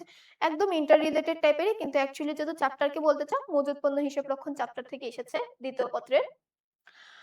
নেট মুনাফা কত হবে? নেট মুনাফা আমরা কিভাবে বের করি? সকল আয়গুলো থেকে সকল ব্যয়গুলো মাইনাস করে দিই, তাহলেই তো আমরা নেট মুনাফা পেয়ে যাই, তাই না? এখানে হচ্ছে বিক্রয় দেওয়া আছে ১,৪৫,০০০ টাকা। আমাদের আয় বিবরণীটা করতে হবে বেসিক্যালি শর্ট ফর্মে। ১,৪৫,০০০ টাকা থেকে বিক্রিত পণ্যের ব্যয় ৭০,০০০ টাকা। এখানে কিন্তু নোটিস করতে হবে, অনেক সময় বিক্রিত পণ্যের ব্যয়ের জায়গায় বিক্রয়যোগ্য পণ্যের ব্যয় দিয়ে দেয়। আবার সাথে বিক্রিত পণ্যের ব্যয় দেয়। তখন আমরা কনফিউজড হয়ে যাই। তখন আমরা বিক্রিত পণ্যের ব্যয়টি নিব, বিক্রয়যোগ্য পণ্যের ব্যয়টা বাদ দিব। ৭০,০০০ টাকা। আসে কত? ৭৫,০০০ টাকা। ৭৫,০০০ টাকা। এটা কি? আমাদের বিক্রয়যোগ্য পণ্যের ব্যয় থেকে বিক্রয় থেকে বিক্রিত পণ্যের ব্যয় বাদ দিয়ে আমরা পেলাম হচ্ছে মোট মুনাফা। বের করতে বলা হয়েছে কি? নেট মুনাফা। মোট মুনাফা থেকে নেট মুনাফা কিভাবে বের করব? নগদ তো আমাদের এটাতে আসবেই না, লভ্যাংশ আসবে না, বিক্রয় খরচ এবং হচ্ছে অন্য কিছু নেই, অগ্রিম বিমা আসবে না, বিক্রয় ফেরতও আসবে না। এগুলো সবগুলো আমাদের কোন অংশের? আচ্ছা দাঁড়াও, এখানে কিন্তু আমাদের বিক্রয় ফেরত দেওয়া আছে ৩,০০০ টাকা। সো আমাদের কিন্তু এখানে ৪৫,০০০ টাকা হবে না, ৪২,০০০ টাকা হবে। সো এটা কি হবে? ৭২,০০০ টাকা। তো মোট মুনাফা কত? ৭২,০০০ টাকা। এটা থেকে কি মাইনাস করব? বিক্রয় খরচ ২০,০০০ টাকা। মাইনাস করলে কত হবে আমাদের? ৫২,০০০ টাকা। ৫২,০০০ টাকা। এই যে, বুঝতে পেরেছি। এরকম এমসিকিউ অনেক বেশি আসে। একদম ইজি একটা এমসিকিউ ছিল। ক, খ দুইটি অংশীদার তাদের কারবারের মুনাফা ৩:২ অনুপাতে বন্টন করেন। গ-কে তারা ১/৪ অংশ মুনাফা প্রদানের শর্তে নতুন অংশীদার হিসেবে গ্রহণ করেন। তার মানে এটা কি? অংশীদারি ব্যবসায়ে নতুন অনুপাতের হচ্ছে ম্যাথ এসেছে, তাই না? আমরা কিন্তু এগুলো সৃজনশীলে করেছিলাম। ক, খ ও গ এর মুনাফা বন্টনের নতুন অনুপাতটা কত হবে? এটা কি? আমাদের পুরাতন অনুপাত, ক এবং খ এর। যদি গ টোটাল ধরো যদি টোটাল অংশ হয় ১, এটা থেকে গ পাবে হচ্ছে ১/৪ অংশ, তাহলে ক এবং খ কত পাবে? ৪/৩। এই অংশটা পাবে হচ্ছে ক এবং খ। তাহলে আগের অংশের সাথে এই অংশটা গুণ করে দিলেই তো আমরা নতুন অংশটা পাচ্ছি, নতুন অনুপাতটা পাচ্ছি। ক এর জন্য পুরাতন কত ছিল? ৩/৫ এবং গুণ করব কত? ৪/৩। ৩ তিরিকে ৯, ৪ ৫ ২০। এটা হচ্ছে আমাদের ক এর নতুন অনুপাত। খ এর নতুন অনুপাত কত? ২/৫ ইন্টু ৩/৪। ৩ দুগুণে ৬, ৪ ৫ ২০। আচ্ছা, আমাদের কিন্তু গ পর্যন্ত যেতেও হচ্ছে না। আমরা কিন্তু ইজিলি এবিসি থেকে বের করতে পারছি। এটা ক, এটা খ, এটা হচ্ছে গ। ৯, ৬, ৫ এটা হচ্ছে আমাদের নতুন অনুপাত। তারপরেও যদি আমাদের বের করতে হয়, তাহলে আমরা কিভাবে বের করব? নতুন অনুপাত এখানে লিখছি, নতুন অনুপাত। আচ্ছা না, উপরেই লিখি, তাহলে তোমাদের বুঝতে সহজ হবে। এই যে, ক অনুপাত খ অনুপাত গ ইকুয়াল টু ৯/২০ ইন্টু অনুপাত ৬/২০ অনুপাত, এটা কি গয়ের অংশ না, এটা কি সমান করতে হবে না হরগুলো, তাহলে কি দিয়ে গুণ করতে হবে 5 দিয়ে, এটাকেও 5 দিয়ে গুণ করতে হবে, এটাকেও 5 দিয়ে গুণ করতে হবে, কত আসবে 5/20। তাহলে কি আসলো, যদি হরগুলো সবগুলো বাদ দিয়ে দিই 9 অনুপাত 6 অনুপাত 5, এই হচ্ছে আমাদের অ্যান্সার। বের করতে পেরেছি। আমি কিন্তু এখানে দুইটা টেকনিক শিখালাম। ক এবং খয়েরটা যখন বের করে ফেলতে পারবো আমাদের গ পর্যন্ত যাওয়ারই দরকার পড়বে না। যদি অন্য অপশনে হচ্ছে ডিফারেন্ট কোনো অনুপাত থাকে, কিন্তু সেম কোনো অনুপাত থাকলে তখন আমাদের বের করতে হবে। ঠিক আছে, বুঝতে পেরেছি। পরের এমসিকিউতে চলে যাই। নিম্নের কোনটি পরিবর্তনশীল ব্যয়? পরিবর্তনশীল ব্যয়, অবচয়, স্থায়ী ব্যয়। অবচয় তো প্রত্যেক বছর সেমই হবে। ব্যবস্থাপকের বেতন কি তুমি বলতে পারবে যে আজকে আপনাকে 10,000 দিব আর একদিন 20,000 দিব, এমন তো হয় না, এটাও স্থির ব্যয়। এটাও হবে না, এটাও হবে না। বীমা খরচও কিন্তু সবসময় সেম অ্যামাউন্টেই দিতে হয়, এজন্যই কিন্তু এটাকে বীমা প্রিমিয়াম বলা হয়, ফিক্সড অ্যামাউন্ট থাকে। প্রত্যক্ষ কাঁচামাল হচ্ছে আমাদের পরিবর্তনশীল ব্যয়। কেন? কেন? কারণ হচ্ছে আমাদের প্রত্যেক সময় তো আর সেম ধরনের আমাদের কাঁচামালের দরকার পড়বে না, বা প্রত্যেক সময় তো সেম রকমের সেই উপাদানটার বা সেই পণ্যটার ডিমান্ড থাকবে না। তো আমাদের উৎপাদনের পরিমাণ তো চেঞ্জ করতে হবে। তো আমাদের যে কোয়ান্টিটি চেঞ্জ করতে হবে, সেজন্য তো আমাদের কাঁচামালের পরিমাণটাও চেঞ্জ হবে। এজন্য এটাকে পরিবর্তনশীল ব্যয় বলা হয়। বুঝতে পেরেছি। পরবর্তীতে আলম ট্রেডার্সের আয় বিবরণীতে ডেবিট কলামের জন্য ৫৭,৩৯০ টাকা এবং ক্রেডিট কলামের জন্য ৮৪,৯২৮ টাকা আছে। কোন এন্টিটি দিতে হবে? বলা হচ্ছে যে, আচ্ছা আমরা কিন্তু এখানে আয় বিবরণীতে কিন্তু কি করতে হবে আমাদের? ডেবিট এবং ক্রেডিট সমান করতে হবে না?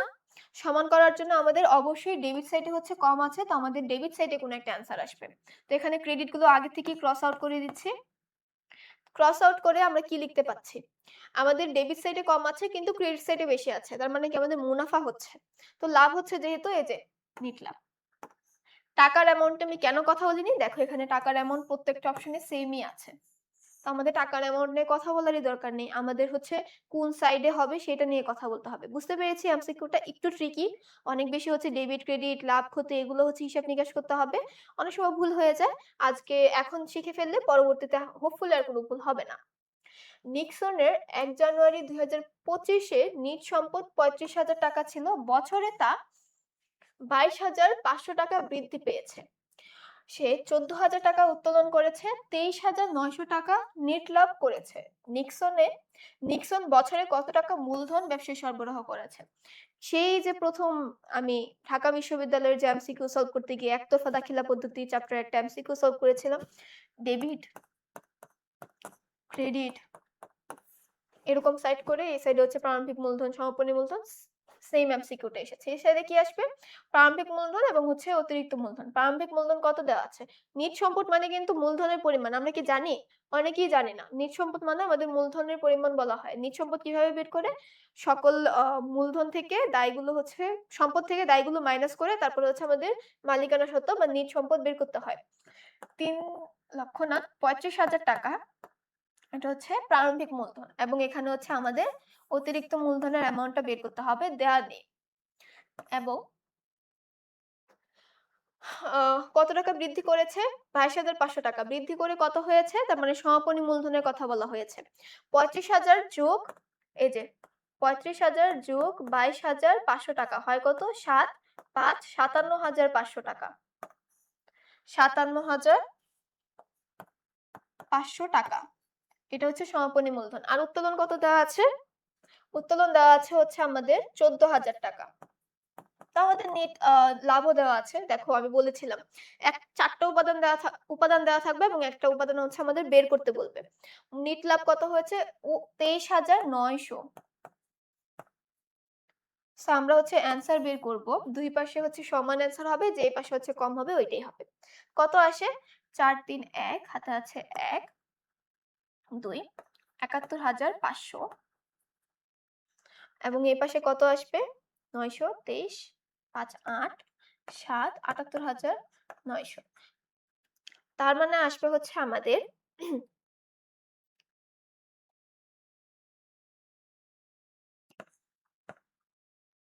দাঁড়াও, ৮, ৩ হাতে আছে ১, হচ্ছে না কেন? আনসার হবে হচ্ছে আমাদের ১২,৬০০ টাকা। ঠিক আছে? বুঝতে পেরেছি এমসিকিউটা কিভাবে করেছি। এটা থেকে এটা মাইনাস করে তারপরে অ্যান্সার বের করে ফেলেছি। আমি কিন্তু এরকম এমসিকিউ আগেও দেখিয়ে এসেছি। মু মুদ্রাস্ফীতিকালীন কোন অবচয় পদ্ধতি সুবিধাজনক? প্রতিস্থাপন, ব্যয় অবচয় পদ্ধতি এটা জানি আমরা পড়িনি আগে। আ এই এমসিকিউটা হচ্ছে একটু মানে আমাদের থিওরিটিক্যাল এমসিকিউ। কোন চ্যাপ্টারে ইনক্লুশন এটা ফালানো যাবে না। বাট এমনিতেই হচ্ছে এমসিকিউ থেকে মুখস্থ করে ফেলতে হবে। কিছু, কিছু এমসিকিউ আমাদের প্র্যাকটিস করতে, করতে মুখস্থ হয়ে যাবে। এটা হচ্ছে এরকম এমসিকিউ। মতিন এবং রথীন অংশীদারদ্বয় প্রারম্ভিক মূলধন যথাক্রমে ৳৫০,০০০ ৳৭০,০০০। লাভ ক্ষতি বন্টন হার নিম্নরূপে। প্রারম্ভিক মূলধনের উপর 10% হারে সুদ পাবে ২ জনই। মতিন এবং রথীন যথাক্রমে হচ্ছে ৳১২,০০০ এবং ৳৬,০০০ বেতন পাবে। বাকি অংশ ২:৩ অনুপাতে ২/৩ অনুপাতে ভাগ হবে এবং নিট মুনাফা হচ্ছে ৳৪০,০০০। মতিনের মোট কত টাকা প্রাপ্য হবে? মতিন মোট কত টাকা পাবে সেটা বের করতে বলেছে। আগে আমাদের হচ্ছে বন্টনযোগ্য মুনাফা যেটা সেটা বের করতে হবে। বন্টনযোগ্য মুনাফা কিভাবে বের করব? ৳৪০,০০০ থেকে আমাদের হচ্ছে সুদ, বেতন, তারপরে হচ্ছে বোনাস এগুলো বাদ দিতে হবে। সুদ কত আছে? 20% করে। এটার 20% কত হয়? ৳১০,০০০ এবং এটার 20% কত হয়? আম ৭ দুগুণে ১৪, ১৪, ৳১৪,০০০ কত আসলো? ৳২৪,০০০। ৳২৪,০০০ হচ্ছে আমাদের প্রারম্ভিক মূলধনের সুদ। তাই না? ৳২৪,০০০ তো আসে। তারপরে মতিন এবং রথীন যথাক্রমে ৳১২,০০০ এবং ৳৬,০০০ তার মানে হচ্ছে ৳১৮,০০০। আগে এটার অ্যান্সারটা বের করি। ৬ হাতে আছে ১ ৩ ১ ১৬ ৳১৬,০০০ বলছে আবার ৳১৮,০০০ হচ্ছে তারা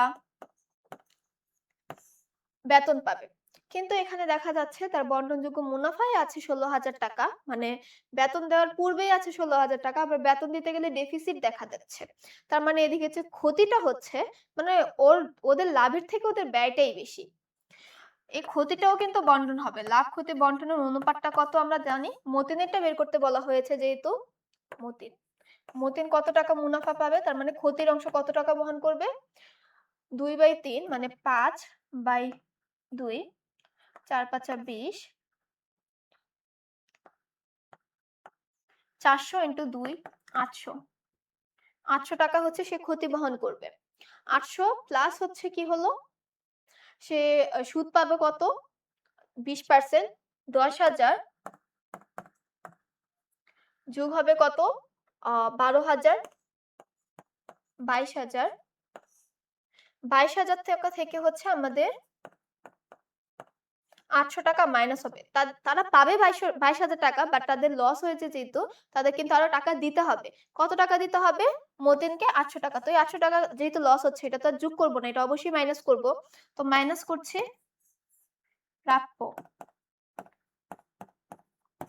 মতিনের প্রাপ্য কত? ৳৮০০ মাইনাস করলে আসবে হচ্ছে ৳২১,২০০। বুঝতে পেরেছি? একটু কমপ্লিকেটেড এমসিকিউটা না বুঝতে পারলে আপুকে এখনই কমেন্টে জানিয়ে দাও। আমি এখনই সলভ করিয়ে দিব, আবার বুঝিয়ে দিব। না হয় কিন্তু এটা নিয়ে আবার হচ্ছে সাফার করতে হবে। আচ্ছা। এই এমসিকিউটা এসেছে আমাদের হিসাব রক্ষণ থেকে সরি আর্থিক অংশীদারি ব্যবসায়ী হিসাব রক্ষণ চ্যাপ্টার থেকে এসেছে।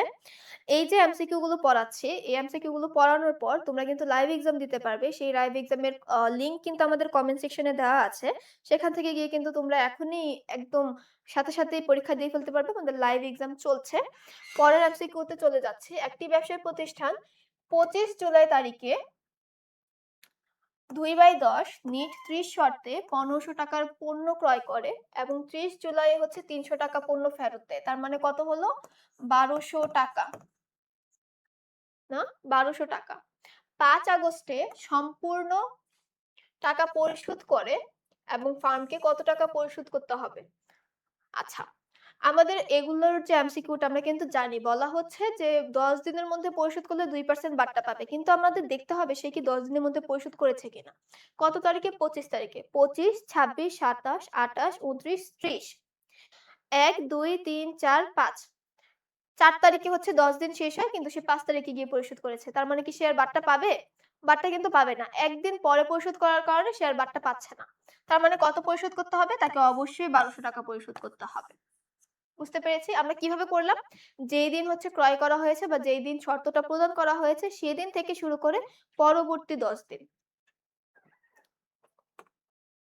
আয়কর সঞ্চিতি কোন শিরোনামের অন্তর্ভুক্ত? আয়কর সঞ্চিতি আমাদের চলতি দায় এবং ভবিষ্যৎ তহবিল এই শিরোনামে অন্তর্ভুক্ত। এটা আমাদের কোথায় যায়? ব্যালেন্স শিটে বা আর্থিক অবস্থার বিবরণীতে যাবে। মেশিন ক্রয় ৳১,০০,০০০, অবশিষ্ট মূল্য ৳১০,০০০, জীবনকাল ৫ বছর এবং রিডিউসিং ব্যালেন্স ২০% প্রয়োগ করা হলে ৩ বছর পর মেশিনটির বহিঃমূল্য কত হবে? বুঝতে পারছি এমসিকিউটা কিরকম ভাবে করতে হবে? এটা কিন্তু আমাদের ক্রমহ্রাসমান অবচয় পদ্ধতিতে সেইভাবে করতে হবে। তো কি করতে হবে আমাদের? কিভাবে বুঝলাম? এই যে রিডিউসিং ব্যালেন্স এর 20% অবচয় হার দেওয়া আছে সেটা দিয়ে বুঝলাম এটা ক্রমহ্রাসমান। ফার্স্ট এই আমাদের ৳১,০০,০০০ 20% বের করতে হবে। আমাদের কিন্তু ক্রমহ্রাসনে মানে অবচয় লাগে না, সরি। ভগ্নাবশেষ মূল্য বা অবশিষ্ট মূল্য কিন্তু প্রয়োজন হয় না। এখানে দেখি শুরুতে অবচয় এবং বছরের শেষে। এবার করি। এই ছকটা করতে হবে, কিছু করার নেই। মুখে করতে গেলে এটা একটু ভুল হয়ে যাওয়ার সম্ভাবনা থাকে। সেজন্য আমরা একটু ছক করে নিচ্ছি। বছরের শুরুতে ১ম বছর কত যাচ্ছে? ৳১,০০,০০০ দিয়ে কেনা হয়েছে এবং তার অবচয় হচ্ছে হার 20% করে ৳১,০০,০০০ 20% হচ্ছে কত? ৳২০,০০০। কত আসলো? ৳৮০,০০০। এটা আবার পরের বছরের শুরুতে আসবে। ৳৮০,০০০ 20% কত? ৳১৬,০০০। তাহলে কত আসে? ৪ হাতে আছে ১, ২, ৬ ৳৬৪,০০০। ৩ বছর শেষে না? তার মানে এটি আমাদের লাস্ট বছর। ৳৬৪,০০০ শুরুতে 20% করলে কত হয় আমাদের? ৬৪ ইন্টু ২, ৪ দুগুণে ৮ আর হচ্ছে ৬ দুগুণে ১২, ৳১২,৮০০। ৳১২,৮০০ মাইনাস করলে আসবে হচ্ছে ৳৫১,২০০। এটাই আমাদের ৩ বছর শেষে বহিঃমূল্য হবে। বহিঃমূল্য কিভাবে বের করে? পুঞ্জীভূত অবচয়গুলো থেকে সরি ক্রয় মূল্য থেকে মেশিনের যে প্রাথমিক মূল্য বা ক্রয় মূল্য থেকে পুঞ্জীভূত অবচয় বাদ দিতে হয়। এই সবগুলো যোগ করে তুমি ৳১,০০,০০০ থেকে বাদ দিতে পারো বা এরকম ছক করে করতে পারো, একই কথা। কত আসলো? ৳৫১,৫০০। তারপরের এমসিকিউ তে চলে যাই। একটি কোম্পানির সমচ্ছেদ বিন্দু নির্ণয়ে কোন তথ্যটি অপ্রাসঙ্গিক? গড় ব্যয়। সূত্রটা কি আমাদের? স্থির ব্যয় ডিভাইডেড বাই কন্ট্রিবিউশন মার্জিন। আর কন্ট্রিবিউশন মার্জিন কিভাবে বের করতে হয়? একক প্রতি বিক্রয় মূল্য মাইনাস একক প্রতি পরিবর্তনশীল ব্যয়। তো আমাদের কি গড় ব্যয় দরকার পড়ছে ফর্মুলাতে? দরকার পড়ছে না। তাহলে কি অপ্রাসঙ্গিক? গড় ব্যয়। নিম্নের কোনটি রূপান্তর ব্যয়ের অংশ নয়? রূপান্তর ব্যয়ের অংশ নয় কোনটি? রূপান্তর ব্যয়ের সূত্র কি? প্রত্যক্ষ মজুরি যোগ প্রত্যক্ষ অন্যান্য খরচ প্লাস বিক্রয় উপরি ব্যয়, তাহলে হচ্ছে আমাদের রূপান্তর ব্যয় আসবে। আসছে নাকি? প্রত্যক্ষ কাঁচামাল। এটা কোন চ্যাপ্টার থেকে আসছে? উৎপাদন ব্যয় হিসাব বা উৎপাদন ব্যয়ের যে চ্যাপ্টারটা দ্বিতীয় পত্র সেটা থেকে। পরের এমসিকিউতে দেখতে পাচ্ছে আমাদের বলছে চলতি সম্পদ বের করতে। অনেকগুলো দেওয়া আছে, দায় দেওয়া আছে, মুনাফা দেওয়া আছে। তো আমাদের এত কিছুর দরকার নেই। আমাদের চলতি সম্পদগুলো খুঁজে বের করতে হবে। দানাদার একটা চলতি সম্পদ ৳৫,০০০। আমি শুধু ১০০০টাকে ৫০,০০০ বানিয়ে ফেলছি কখন থেকে। তারপরে মূলধনও আসবে না। নগদ যোগ হচ্ছে ৳২,০০০। আসলো কত? ৳৭,০০০। আর কিছু আছে? মজুদ পণ্য। এটা কি বোঝাচ্ছে? সমাপনী মজুদ পণ্য। ৳৪,০০০। আসলো কত? ৳১১,০০০। খুবই সহজ একটি এমসিকিউ। আমরা জানি এটা আমরা চোখের দেখাই করতে পারবো। এরকম ভাবে যোগ করারও দরকার নেই। নিম্নের কোনটি কার্যভিত্তিক অনুপাতের উদাহরণ? কার্যভিত্তিক অনুপাতের উদাহরণ কোনটি? মজুদ, আবর্তন অনুপাত। তড়িৎ অনুপাত কোনটার অংশ? আমাদের তারল্য অনুপাতের অংশ। দায় অনুপাত কোনটার অংশ? আমাদের সচ্ছলতার অনুপাতের অংশ। এবং শেয়ার প্রতি আয় এটা কোন অংশ? উপার্জন অনুপাতের অংশ। এগুলো কিন্তু অনুপাত বিশ্লেষণ চ্যাপ্টার থেকে এসেছে।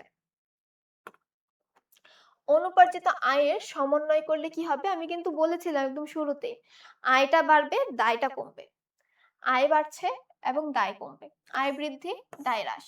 এই যে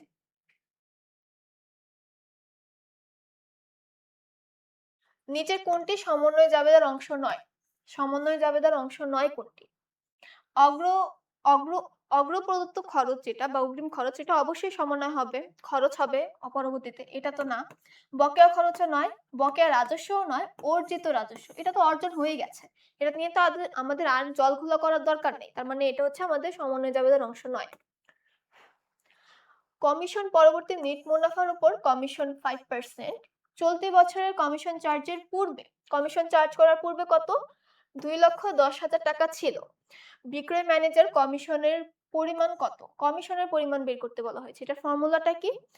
যে কমিশন চার্জের পূর্বের যে টাকাটা সেটা ২,১০,০০০ টাকা ইনটু উপরে হচ্ছে কমিশনের পরিমাণ 5%, নিচে হচ্ছে 1.05।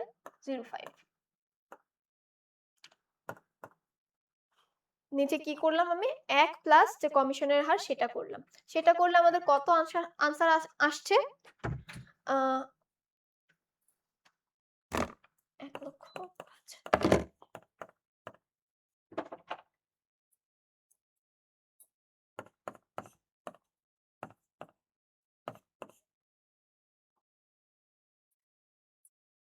আসে হচ্ছে আমাদের ২১,০০০ টাকা।